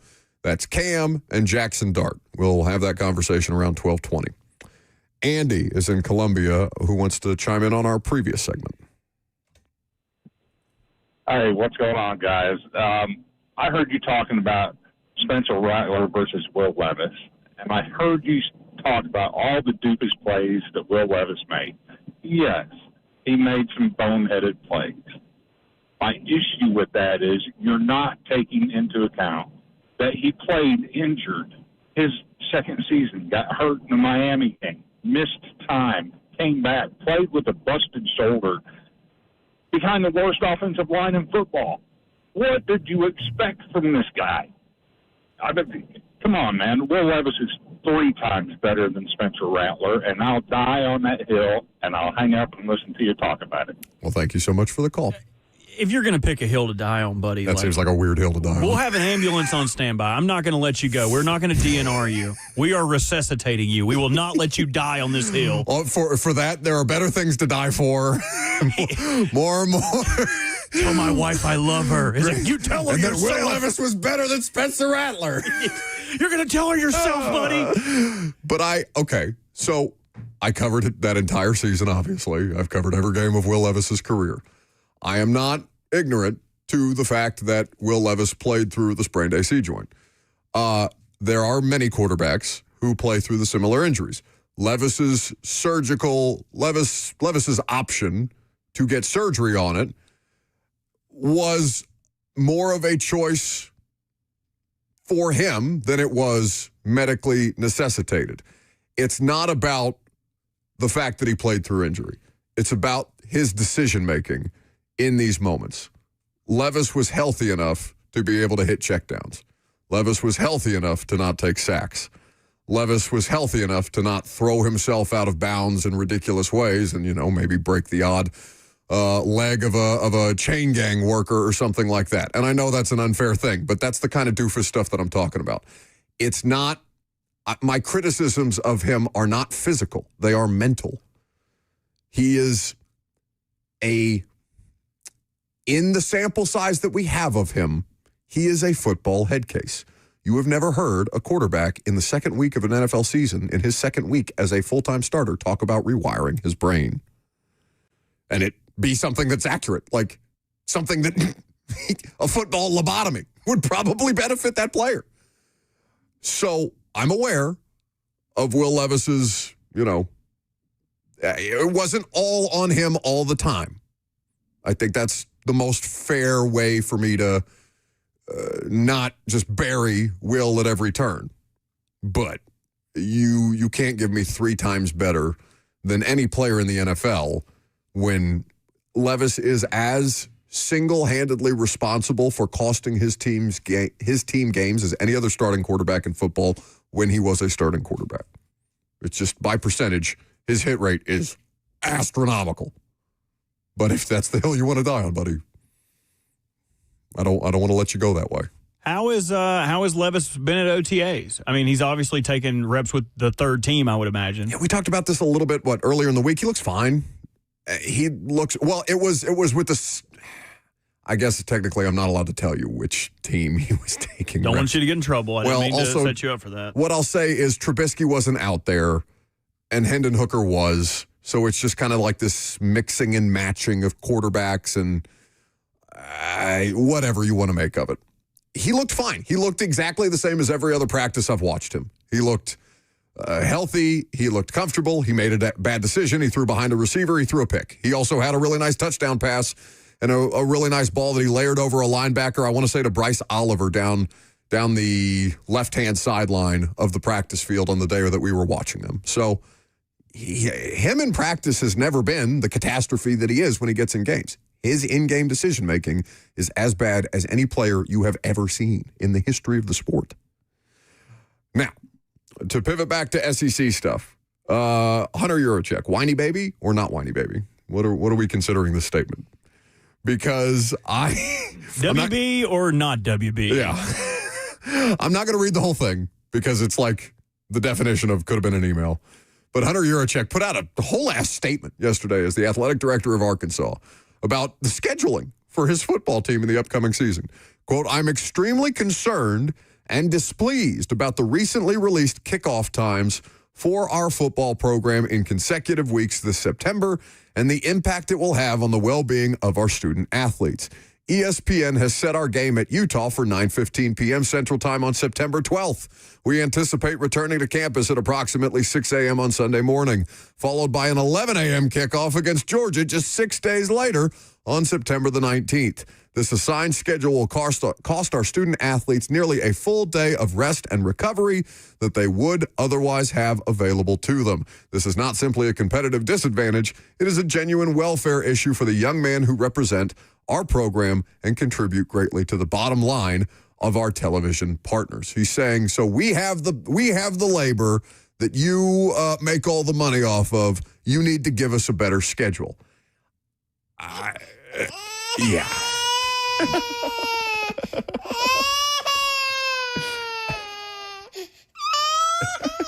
I think the verdict on Hunter Yurachek is whiny baby. I don't know why that's so funny to me. Because that's what I picture. I mean, you remember when they used to take that Snapchat filter and put it on Stephen A. when he was doing first aid?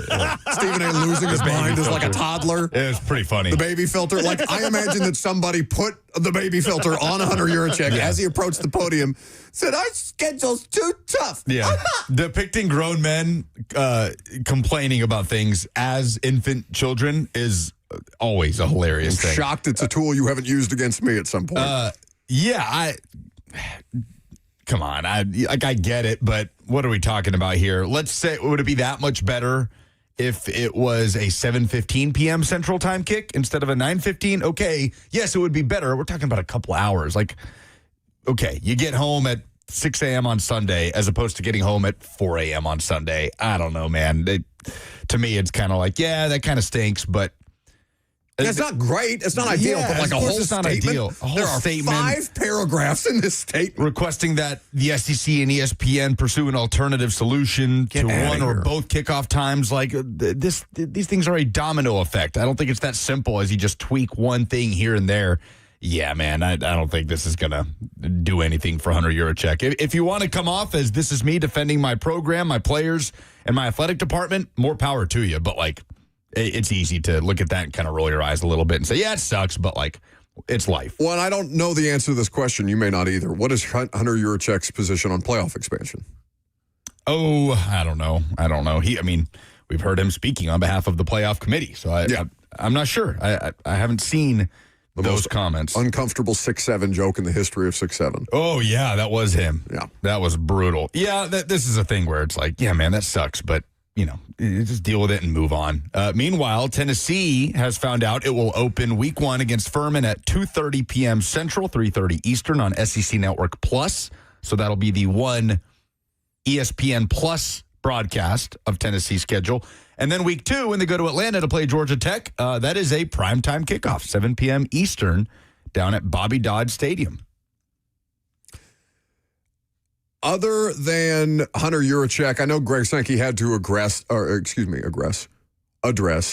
these comments in a later press conference where he said he had expressed the concerns of Hunter Yurachek to the television partners directly.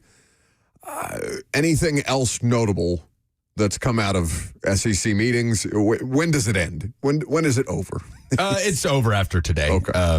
Trey Wallace will be on the show tomorrow. Oh, nice. We will talk to Trey as he's driving back from Florida to get a full recap. A lot of important discussions this week, and the most important thing is what happened in Washington while SEC coaches and ADs and Greg Sankey have been meeting down in Destin, which we'll talk about coming up next. But in SEC news, Vanderbilt basketball got some great news. Tyler Tanner's coming back. Right up to the deadline to withdraw from the NBA draft, Tyler Tanner is doing exactly that. He will be back on West End for year 3 at Vanderbilt after averaging over 19 points and 5 assists last year. And obviously, that's huge news for Mark Byington and that program. And Tyler Tanner, probably regardless of what goes down this year, he'll have a lot to build off of last year as a first-team All-SEC player, the SEC All-Defensive Team. He was phenomenal. He was one of the best guards in the country last year for Vanderbilt. But we're talking about a guy that is going to go down as a Vanderbilt legend, especially in this day and age, as far and few between as it is to have guys that you recruit and develop out of high school, especially somebody local like Tyler Tanner that went to high school at Brentwood Academy right here in Vandy's backyard. Those guys are going to be held in such a higher esteem than they even normally would, I think, in this current era. And Tyler Tanner personifies that for Vanderbilt. The loyalty aspect, the homegrown developmental aspect, and making a true influence on a program, helping build it out of the basement into a contender to be at the top of the SEC standings and make deep runs in the SEC tournament and an expectation to be in the NCAA tournament every year. Now, wait, because that's all lovely. And I don't want to dismiss it outright, but there was a lot of noise about him potentially transferring to Tennessee.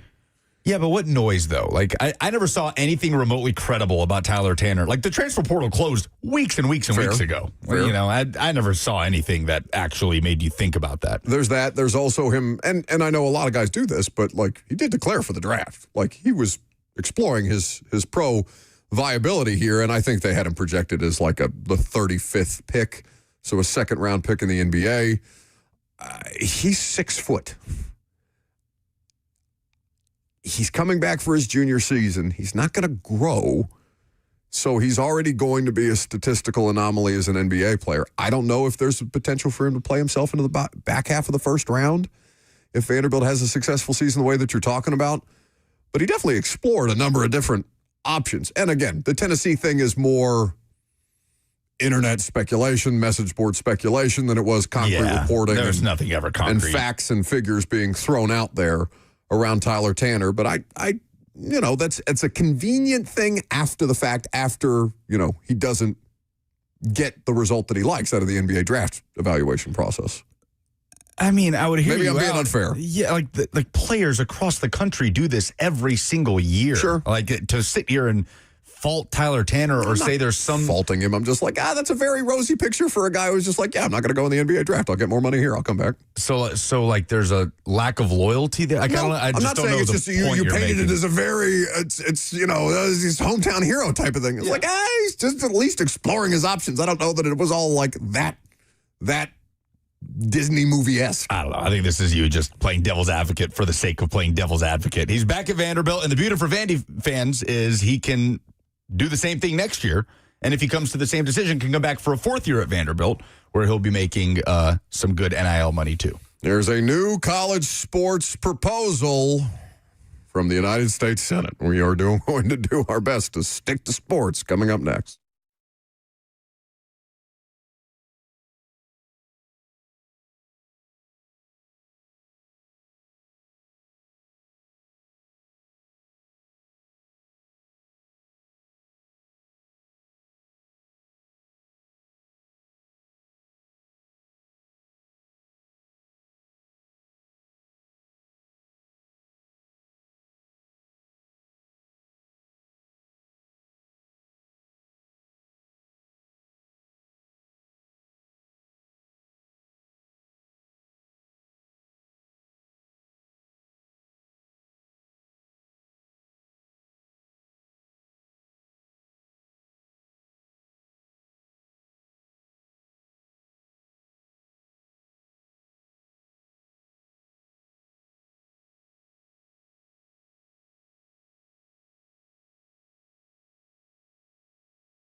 12:03, good afternoon from the Circus Sports at the Mint Kentucky Downs studio. I'm Lucas Panzica. SEC spring meetings are happening in Destin this week. Leaders discussing the future of college athletics.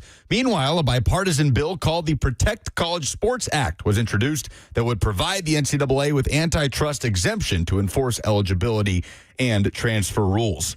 In college basketball, Vanderbilt guard Tyler Tanner is withdrawing from the NBA draft to come back to Vandy for another season. It was reported by On3 Sports yesterday. Tanner is heading into year 3 on West End after being a first-team All-SEC player last season. College softball. The Women's College World Series are underway in Oklahoma City. Tennessee takes on Texas this afternoon. First pitch is coming up at 1:30. Last night in the Stanley Cup playoffs, the Hurricanes routed the Canadiens 4-0. They take a 3-1 series lead in the Eastern Conference Finals. Game 5 is Friday, and Carolina can punch its ticket to the Stanley Cup final against Vegas with a win. Tonight in the NBA, the Spurs hosting the Thunder. It's Game 6 of the Western Conference Finals. Oklahoma City leads the series 3-2. They can move on to face the Knicks in the finals with a win. Tip-off at 7:30. For all your foundation repairs and waterproofing needs, visit USSTN.com. Breaking news at once on your home for the Titans and Vols. This is 104.5 The Zone.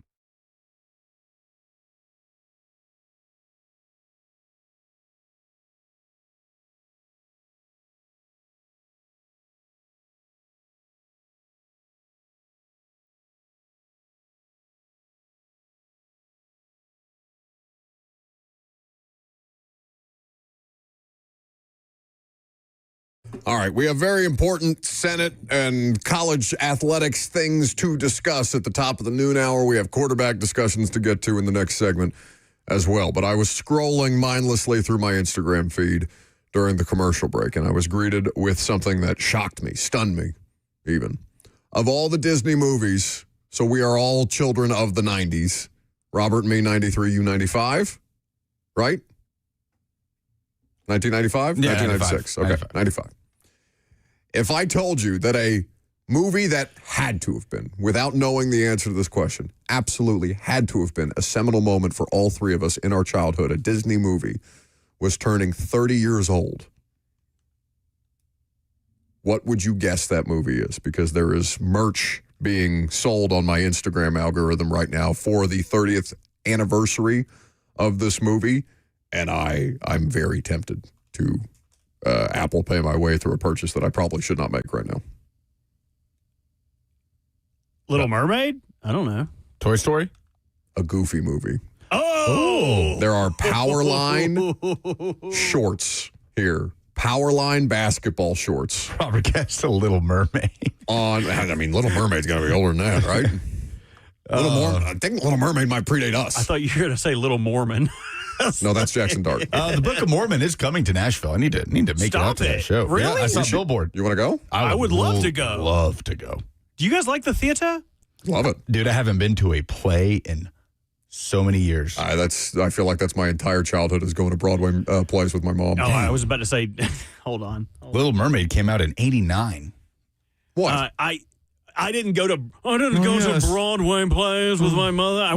We lived outside of New York City. Took me down Buddy, the red we went to carpet. see Pokemon on Broadway when I was in like second grade, which was sick, by the way. Shut up. They had Shut up. They had like a Zapdos flying down from the ceilings of Carnegie Hall, of Radio City Music Hall. I have been to Broadway once, and it was on a Macy's Day Parade adventure with my high school girlfriend, and I wanted to go see Wicked on Broadway, and was really pushing to go see Wicked. Like, hey, this is a Broadway staple. I'd settle for Cats. I just want to see something that's really like heralded for its performance. We went to go see Elf on Broadway. Disappointing. Well, there was no Will Ferrell, so yes.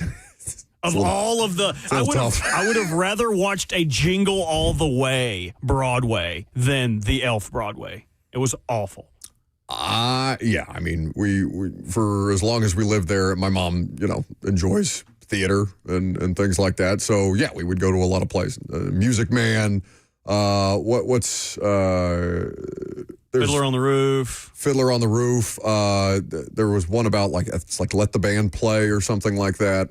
Rent, all of that stuff. Yeah, like Cats, all the big Broadway productions. We would go into Manhattan and see see a play, and then my reward for sitting through a play after that was they have like, Robert, and I'm sure they have these around the country now, they had like a legit Pokemon Center in New York City. Yeah.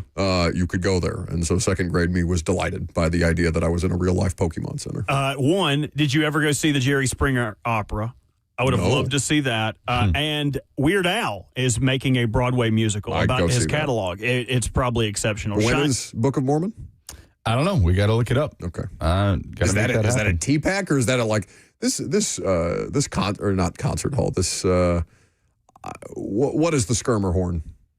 Opera hall, concert hall, Symphony Center. Skirmerhorn being that close to Broadway always makes me feel bad for the people that go to Skirmerhorn for like actual musical events and there's somebody pissing in the fountain or something like that. I'm going there for a wedding, July 17th. Oh, I bet that's beautiful.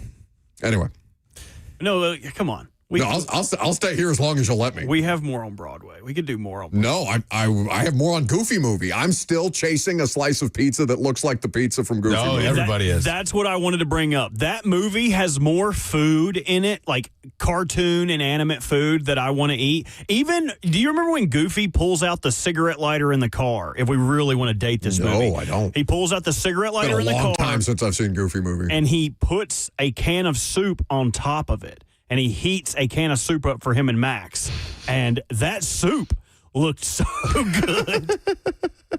What that soup? All right, maybe we watch Goofy Movie as a team, and then we go to. No, you got to watch Rounders first. Okay, so we have a litany. We have the unredacted Lord of the Rings. We have Goofy Movie. We have Rounders. We have Book of Mormon.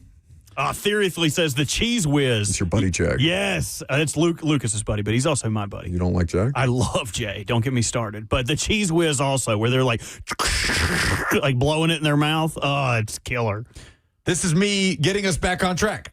Dan Murphy of ESPN.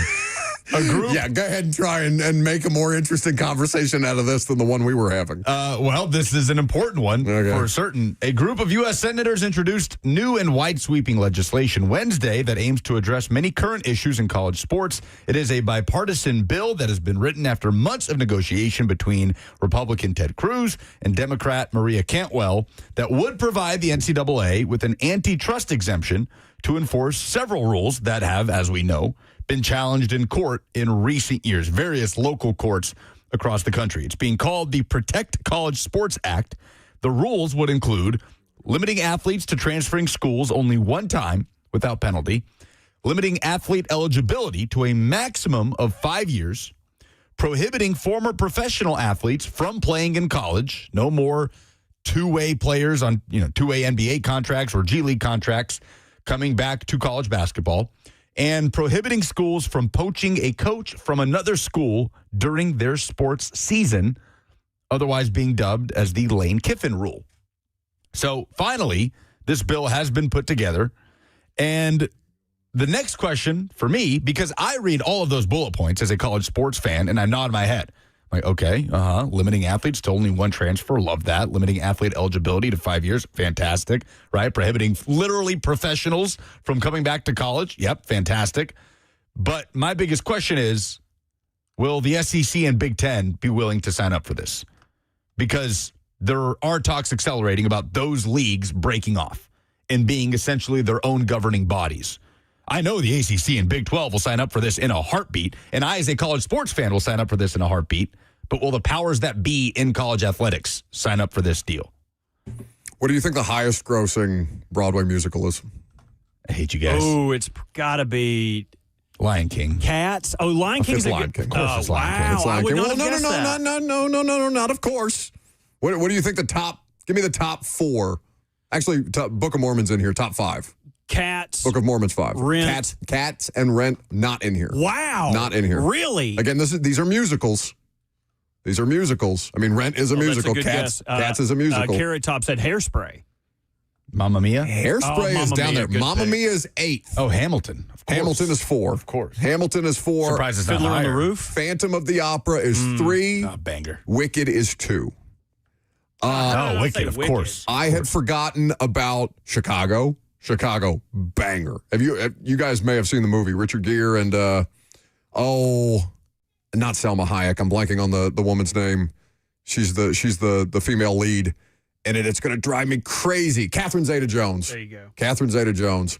That Chicago may be my favorite Broadway theater act or musical or play of any kind. I think Chicago's up there. That soundtrack is electric. Oh, Book of Mormon is next week at Yeah, TPAC. I was about to say, so I'm looking at tickets. I think Tuesday works the best for all of us. Let's do it. Let's go. Yeah, I'm down. It depends where you guys want to seat so at. in, man. So if we sit in the grand tier, the tickets are between $60 and $150. Is the grand tier like closest to the stage? Orchestra is closest to the stage. That's $126 to $169. You don't want to sit orchestra. You're like too close. Right, I agree. I think tier is the best spot if we don't want to be in the nosebleeds or on the is it loge or lodge? I think it's loge. Robert Lozier. That's what I would be if I sat on the side. While we're deciding this, Robert, could we hear from Commissioner Greg Sankey? No. That's hang okay. on. I got to find it. That's okay. We don't have to. Where you at, Greg? On an actually important conversation? You lost Get me in at Ted here, Cruz. Greg. Oh, is it the one where the beach is behind him? Yes, on Paul Feinbaum's show, asked about, this is his first response to the college sports bill announced in the U.S. Well, Senate. hang on. I don't. I can't do what Buck said because I don't have something else to play. But it is buffering. So I'm going to look at these tickets for us. Maybe we don't do this at all. No, come on. Hold on. Okay, hold on. Maybe we don't actually care about this. He's ready. He's ready. Because of my schedule today, which was football coaches and athletics directors in the last, 6 or 7 hours with our presidents and chancellors, I've not had a chance to digest the bill. I've read through parts, and we'll have a statement that basically thanks the two senators involved, Senator Cruz and Senator Cantwell, for their continuing work. But we need to reserve comment until we can digest what's in the bill. It's not that long ago the conversation was about a skinny bill coming out of the Senate, and I think we'd all agree 111 pages is not skinny by any sense of the imagination. And we want to be able to focus on how we support our student athletes in this new era, and that's why we have to understand before we comment. And I think you and I have had a conversation about, I did not sign on to an endorsement letter of a bill in advance because you simply want to be able to review a bill, have your advisors review the bill, and we're engaging in that work now. So that's Is he sinking into the sea? What happened there? I don't know. Shark attack going on in the background. I feel like they should probably take a break from that press conference. We'll just Miramar is a beautiful beach. Why don't you do this tomorrow? Trey Wallace can do an actually intelligent version of this conversation. Yeah, thank you for that. Quarterback debate next.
What is this from? Chicago, baby. Ah, very classy. All that jazz. So Cam Ward, Jackson Dart, Shedeur Sanders, and Tyler Shuck. Those are the 4 quarterbacks when we boil down the conversation to the best candidate to make a year 2 leap, right? Dylan Gabriel, not really a part of that conversation. And honestly, we can probably set Shedeur Sanders aside for the moment because we don't know that he's the starter in Cleveland. We'd probably say Deshaun Watson is the favorite to start for the Browns, yes? Gambling odds would say Deshaun favored to be the starter for Cleveland today. Okay, so between Cam Ward and Jackson Dart and Tyler Shuck, let's start with this. Welcome back to the show. We're fueled by Hattie B's Hot Chicken. Which of those 3 will be best positioned given their situation in terms of coaching staff, what's around them on offense, overall the balance of their respective roster? Which of the 3 between Ward, Dart, and Shuck is in the best position to take advantage of what's around them? Put aside their skill set and where we think they are at this point in their career and their trajectory individually. Who is straight up in the best position if you were to take the quarterback out of the equation? If you were to take the quarterback out of the equation, who has a situation that you could say, oh, you could plug any quarterback in there and they could find a way to succeed? I would probably go with New Orleans over Tennessee by a thin margin. I think that there is more in New Orleans on offense. There's a better offensive line situation. There's a play-calling offensive head coach in New Orleans. It is a system specifically designed for quarterback success. Now, you could say, well, the Titans have that in Brian Dable, but I don't know how long Brian Dable is going to be here in Tennessee as the offensive coordinator. So in terms of what they have at their disposal right now, I think it is close. I think it's really a 2-horse race. Harbaugh and Dart, or just the situation under John Harbaugh.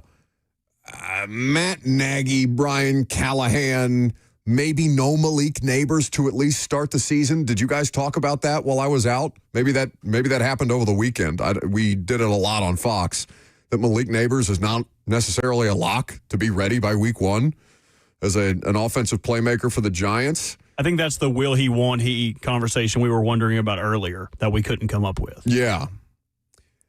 I would give the Saints situation easier division. I think it is an easier division right now than the AFC South. Oh, certainly. So if you're talking about what is the best situation to drop any quarterback in a vacuum into, today I think you would have to say New Orleans. I think the Saints are, out of any of these 3, and we'll put Cleveland aside, to your point, any of these 3, because Cleveland would be the answer, I think. Roster-wise. Even coaching staff. Yeah, you got an established offensive play caller at head coach. Now, it's his first time being a head coach. Yeah. And so there are pitfalls with that no matter what your age is. But he will have seen a number of different situations. I think the answer is Cleveland. The division is... That would be the toughest division of the 3. Who has a better wide receiver room, Cleveland or New Orleans? Let me look at the Browns' Our Lads real quick. I've got it up for you. What do you got? Denzel Boston, Jerry Jeudy, and Casey Concepcion line up their top 3. After that, it drops off just a little bit. Cedric Tillman, Tylan Wallace, who they signed in the offseason, and Isaiah Bond, the Texas wide receiver who went undrafted last year. Legal situation, obviously, around him. In New Orleans, you're talking about Chris Olave, who I would take over any receiver that Robert just listed on the Browns roster. Any receiver on the Titans? You're asking, would I take Chris Olave over, or would I take anybody on the Titans over Chris Olave? Yeah. Oh, right now, no. I don't know what Cardinal Tate is. Yeah. You know, Cardinal Tate. Ohio State wide receiver. Yeah, a pretty good trend. But Cardinal Tate would have to develop into that guy. Yeah. So Chris Olave is the best wide receiver for any of these situations that we're talking about. Jordan Tyson, they just drafted out of ASU in the first round. Devon Vele, Jalen Polk. Barryon Brown. I forgot Barryon Brown had landed in New Orleans. Nashville product. Do you know what I'll even say all 4 of these quarterbacks have in common? Tell me. Their team invested a first-round pick in something that invests into their quarterback. Mm-hmm. Titans took Tate. Saints took Tyson. Giants took Maui Noah. Cleveland doubled down and took Casey Concepcion. And it even goes further. all four of those teams invested in 2 or more playmakers in free agency and the draft. New Orleans added Travis Etienne, or Achane, excuse me. The Giants added Isaiah Likely and drafted Malachi Fields with a day 2 pick. The Titans added Wan'Dale Robinson and Carnell Tate. The Browns added the wide receivers already talked about and Spencer Fano. Yeah. So all of these teams invested heavily on the offensive side on day 1 or day 2 of the draft and free agency. Man, even if we threw Cleveland into the mix, I think I'd still take New Orleans. Because their offensive line situation is more defined, more clearly defined. Cleveland had to literally blow up their entire offensive line unit in the offseason. Yeah. And that was out of necessity, right? You had aging players who were past their most productive versions. Did Jack Conklin land anywhere? Where is Jack Conklin? Oh, I don't know. He's still in Cleveland? No. He was cut. Is Jack Conklin not on an NFL roster? That's kind of surprising. I don't know. I believe he is a free agent. Huh. But you could argue Tyler Shuck looked the most NFL ready out of the rookie quarterbacks last year. Well, he's the oldest of them. He is the oldest. He's 26 years old at this point. He'll turn 27 during his second year in the NFL. And he made the PFWA All-Rookie team. But wide receiver-wise, yeah, it's the Saints. I mean, head and shoulders with Chris Olave alone. He was an All-Pro. I can't remember if he was second team All-Pro. Second team All-Pro. So, yeah, I think the Saints have the best situation around the young quarterback right now because there's still just so many ifs with the Titans, right? If Carnell Tate does hit and he's able to take advantage of those one-on-one matchups and continue that trend of Ohio State wide receivers, if Calvin Ridley remains healthy, remains available throughout the course of the year. If Robert Saleh is competent both as a defensive play caller and head coach for the first time, because this is a first-time thing for him too. Yeah, and if they can find solutions on the interior of the offensive line. A lot of those questions are already answered in New Orleans, and the division is infinitely more attainable. Now switch it over to the players. Yeah. The skill set. Right. The talent ceiling between Cam Ward, Jackson Dart, and Tyler Shuck. I think most evaluators would tell you that Cam Ward has the highest talent ceiling of those 3 players. No, he was the number 1 overall pick. Right. And the story around Shuck coming out of the draft was he was closer to a finished product than any of the other quarterbacks in that draft. That's so if they were stocks, I would buy as much Cam Ward stock as any of the other 2 because he's younger. He's on a team that should be, God help them, ascending. He's not the best athlete of the 3 of them. That's Dart. But Dart, longevity, that's just always going to be in the back of my mind with Jackson Dart. Big concern. Huge concern for that position. And because he's playing, and maybe there is some evolution, right? Jalen Hurts does not play the quarterback position the same way in 2025 as he did in 2022 or whatever. Even Jalen Hurts is running less. You get older, your athleticism starts to fade, your speed starts to fade. You have adjustments to your game. So maybe Dart will make that adjustment as he spends more time. But the Jackson Dart that I watched play football last year was basically the same player that I saw at Ole Miss. He's just a battering ram. And the Jackson Dart we heard last year when addressing these concerns seemed to have no, self-awareness about it. Yeah, or maybe just, what's the word? He had a stubbornness about self-awareness, it. No. He's unaware that he needs to make changes to his game to sustain. And I don't know if that's like conviction in yourself, belief in yourself versus stubbornness. There's probably a fine line between the 2. But Shuck is 26. I'm not going to buy stock on a player that's already 26. He was the most pro-ready because he's played the most football out of any of them. He is the oldest of them. He is probably the one who's closest to his ceiling. He is the one who's closest to his ceiling already. Cam is the stock that I would buy the most of, buy low on Cam Ward out of that class. Now, the conversation really, to me, would not even be between Shuck, Dart, and Cam. It may be between Cam and Shedeur. And even then, I'd probably take Cam. Yeah, if we were to rewind to before the 2025 NFL draft and we were to project out on what this conversation would look like, we would guess it would be between Cam and Shedeur. Talent ceiling, the conversation has to be between Dart, Shedeur, and Cam. versus Shuck. I think Shuck has to be put to the side in that specific conversation. I'd still likely take Cam as an ascending property over those other three. I also think that the thing that's working against them is the organizations that they play for, because you probably feel the least good about the Browns, because think about the situation that Shedeur and Gabriel were even drafted into. Like, that was a headache right out of the gate. It's the most Browns thing ever, and then they've only done more things to be more Browns since then. The Giants, I would take the Giants for stability, if for no other reason than John Harbaugh is there. Like, if there was any way to get to Jackson Dart, you would have to think it would be John Harbaugh, right? As opposed to looking around. But, I mean, you would have said that about Brian Daboll, too, right? Daboll's a hard ass. I mean, who is going to have more of an impact on Jackson Dart's development this year? John Harbaugh or Matt Nagy? I would say Harbaugh, simply because the development of Dart comes with the development of the person. He has to be, he just has to be a grown-up. He has to be a grown-up about the situation. And I think Cam's got a little bit of that, but for the most part, Cam's kind of like an old man, right? Yeah, he's not your usual early 20s, but freshly made millionaire. Yeah, so Cam, like, that was my whole point, and I said it a little bit tongue-in-cheek, like joking, like, why is Cam on Netflix? All he does is fish and play with his dog, but, like, that's kind of what you want, right? Like, you want that level of he doesn't have any other outside interests other than football.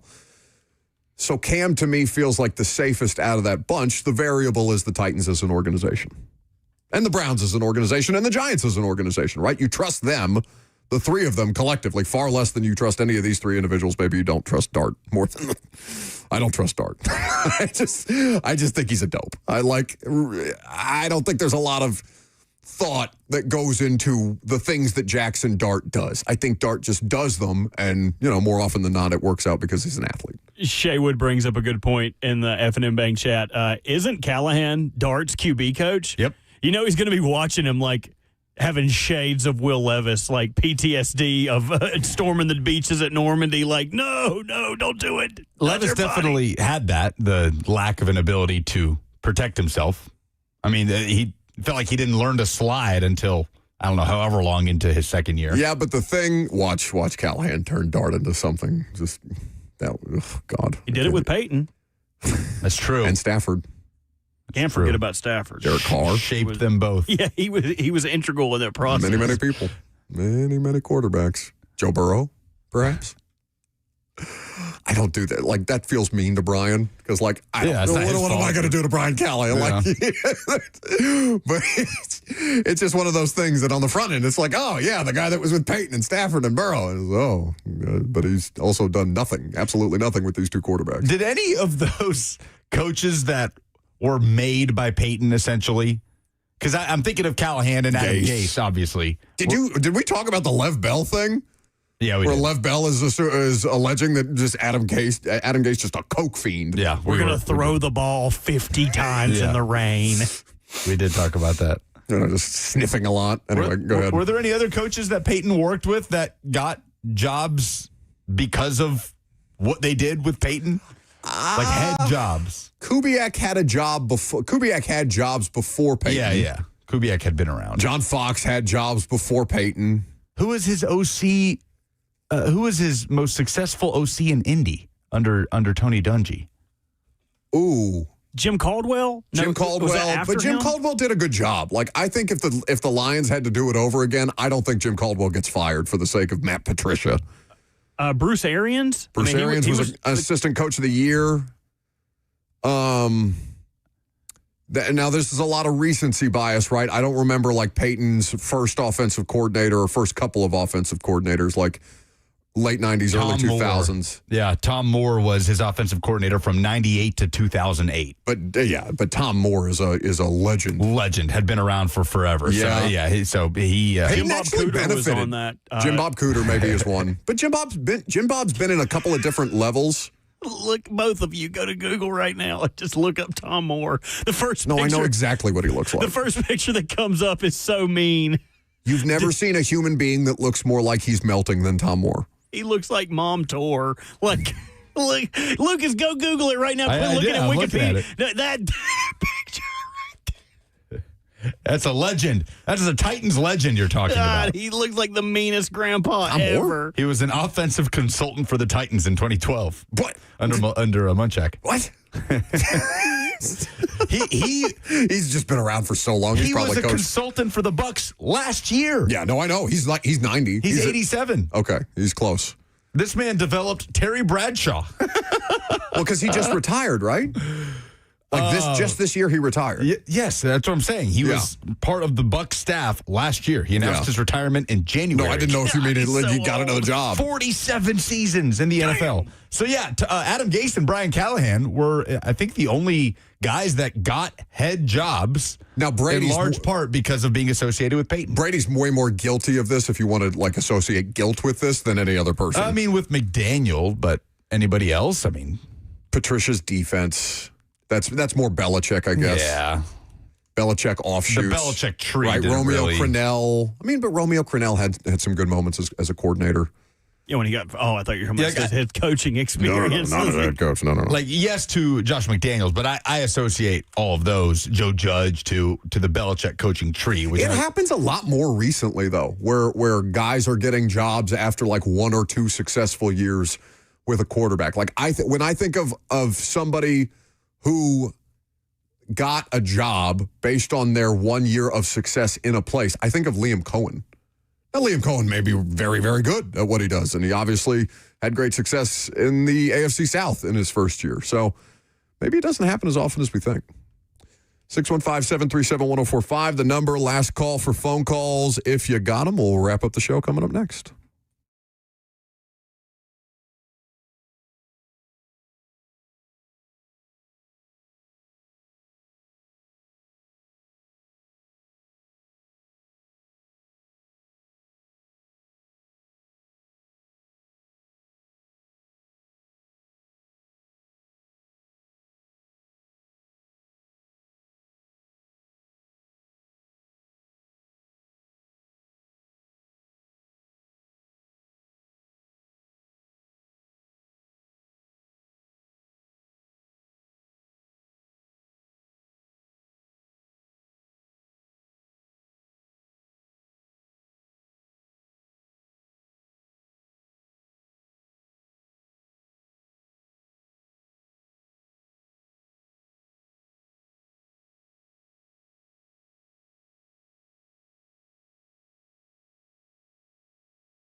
All right, Lucas refuses to let us get out of here for the day without continuing to update us on this Senate proposal about the state of college sports. Robert and I actively trying to avoid it at every turn, and you just won't let it go. What has the SEC said about the proposal that the Senate is going to try and enact or try and push forward as far as the governance of college sports? You being the one who's most locked on the bureaucratic stuff, it just really shows your love of this thing, because I don't think there was a way that you could have started a segment more that would make the audience's eyes roll faster than Ted Cruz involved with college sports.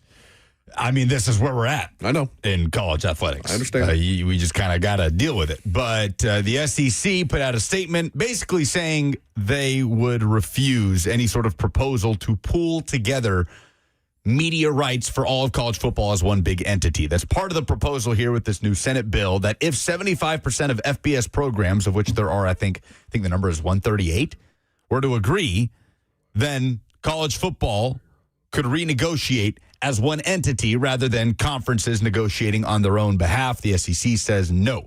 Presidents and chancellors say the SEC has been intentional through years of thoughtful planning and decision-making and strategically positioning itself for future media negotiations. The conference must retain the ability to act in the best interests of its membership. As such, the SEC does not support assigning its media rights to a third party and remains firmly committed to independently conducting its media negotiations. So we know the conference is not willing to sign up for that portion of the bill. Greg Sankey also said no vote happened on college football playoff expansion in Destin this week.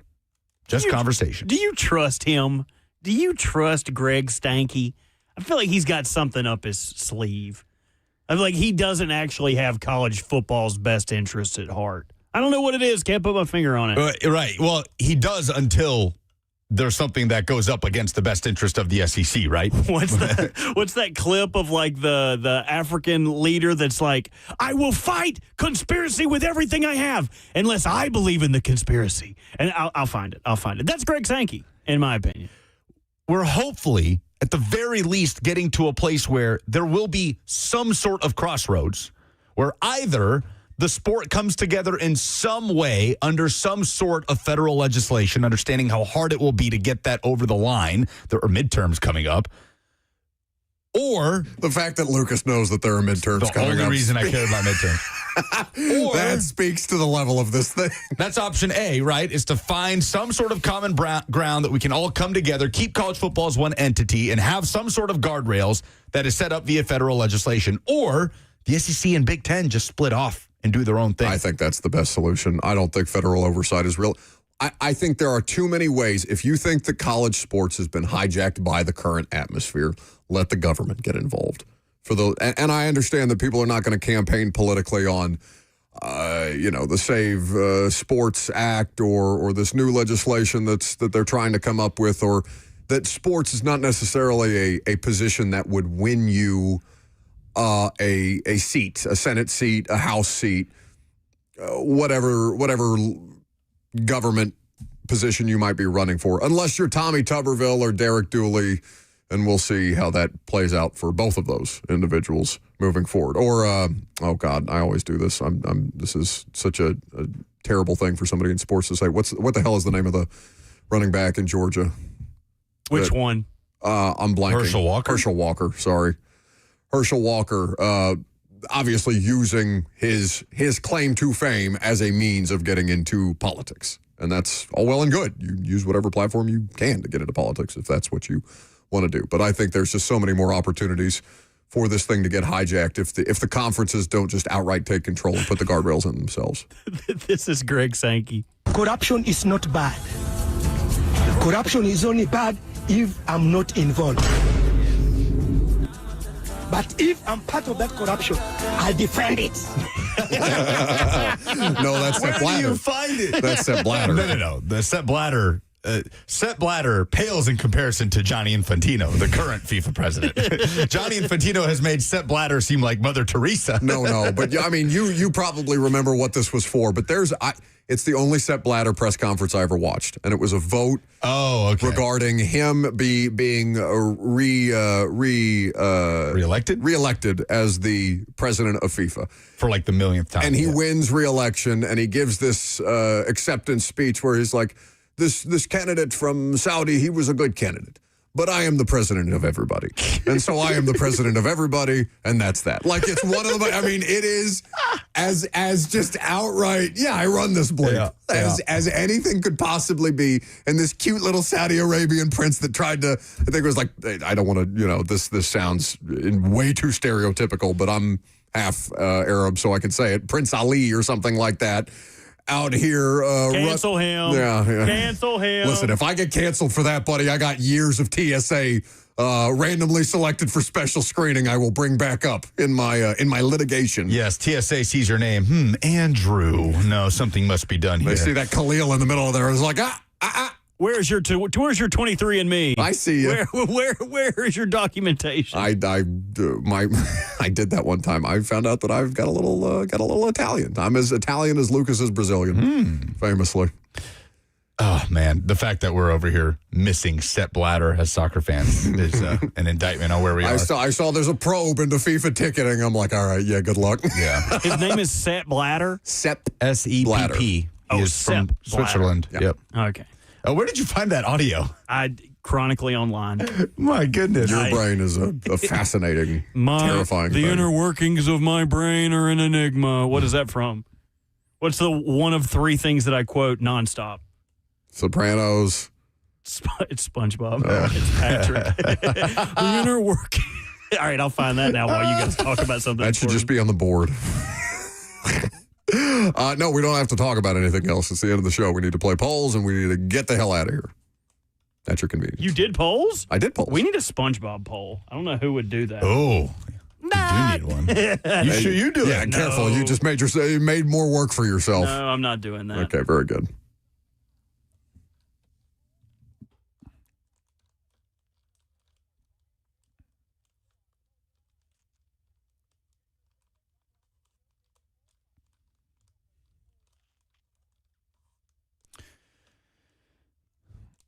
Presented by Two Rivers Ford, the South's most trusted Ford dealer. Is Pete Golding bluffing, yes or no, when he says he will come after everybody? He'll expose the system if the NCAA tries to come after him for tampering. 53% say no, he's not bluffing. No, I don't think he's bluffing. I think Pete Golding will take you to task. If you come for the king, you best not miss type of thing. Yeah. Is federal oversight necessary in college sports? 66% say yes, it is. I understand why there is, because you just look to your elected officials and say, here, solve this. And when has that ever worked with the United States government? Which second-year quarterback is best equipped to succeed in 2026? Unsurprisingly, the majority of votes, 68%, said Cam Ward. Second most went to Tyler Shuck with 21%. Yeah, I think it's probably, it's lopsided because of just how many more Titans fans there are in the audience than there are Saints fans, obviously, that follow along. But yeah. I think it's a pretty even... I'd say they're in pretty even spots. Like, there are some things that the Titans have that the Saints do not. There are some things that the Saints have that the Titans do not. I think the Saints are an overall better situation than the Titans today. But I think the Titans have the higher ceiling quarterback. I think most people would agree with that assessment. So it's this give or take either way. James says this class will be a two-horse race between Ward and Shuck. Dart is too much of an injury risk. He says Ward has a higher ceiling ability over Shuck, which in today's NFL gives him an edge. I wouldn't rule Dart out entirely yet. I agree with that in principle, but 1 year sample size is far too small to make any kind of long-term determinations on any of them. Got to let Brian Callahan get in there and work his magic. What is the Brian Callahan magic? What would Brian Callahan's Harry Potter spell be? What would that be? Stupefy. Yeah. Which one was Stupefy again? It's the one that paralyzes you? Yeah. Kind of leaves you like rigor mortis-y. What's the better NBA Finals matchup? Knicks versus Spurs or Knicks versus Thunder? Tonight, we've got Spurs and Thunder tipping off at 7:30. It is Oklahoma City who is a win away from meeting the Knicks in the finals. It's a 60-40 split on the polls in favor of a Knicks-Spurs matchup, so it would take San Antonio forcing a Game 7 tonight. I think that's the better watch but I don't know that it's the better series. We can talk about this more tomorrow, I suppose. We can. Oh, yeah, I'm not here. Tomorrow, well, I'm going to be at practice. Is a 3-hour feud between Robert and myself because East Carolina and Tennessee are facing off in the Chapel Hill Regional. Oh, so the juiceless, the decrepit, the dried up, the raisin-esque almost Big Boss Bert does not have the sway to be able to preempt your regularly scheduled programming for a fall network broadcast of the ECU Tennessee. This is a regional. Yes. Yeah. Yeah, I put the Husk in Husky. I have no juice. Would it be unethical of us to just play the radio call during every segment? I believe so. I think that would be, especially when they go to play ads and it's local East Carolina ads. If you want to get your health looked at, come on down to Is there not Vol Network covered? Oh, if you think that I would about pick the Vol Network. If you think that I would the pick great John Wilkerson listening is to who I the was Vol talking Network about. over Darren Vaught, you've got another thing coming. Well, what's the show bet? There has to be a show bet. What's the bet? We'll hash it out on the air. Yeah, we're not going to waste that right now. Got to tune in to find out. God, you two are really going to mail it in tomorrow. Well, this is Lucas has got. Oh, we got to wrap the show up. Lucas is going to be thinking a lot of things during the show. What's going on with this segment? What are we going to talk about? What do I want to eat for lunch? And then in my brain is the inner machinations of my mind are an enigma. And that is going to do it for us today. We appreciate your participation. As always, there will be a primetime show tonight, A to Z, 7 p.m. Blaine and Zach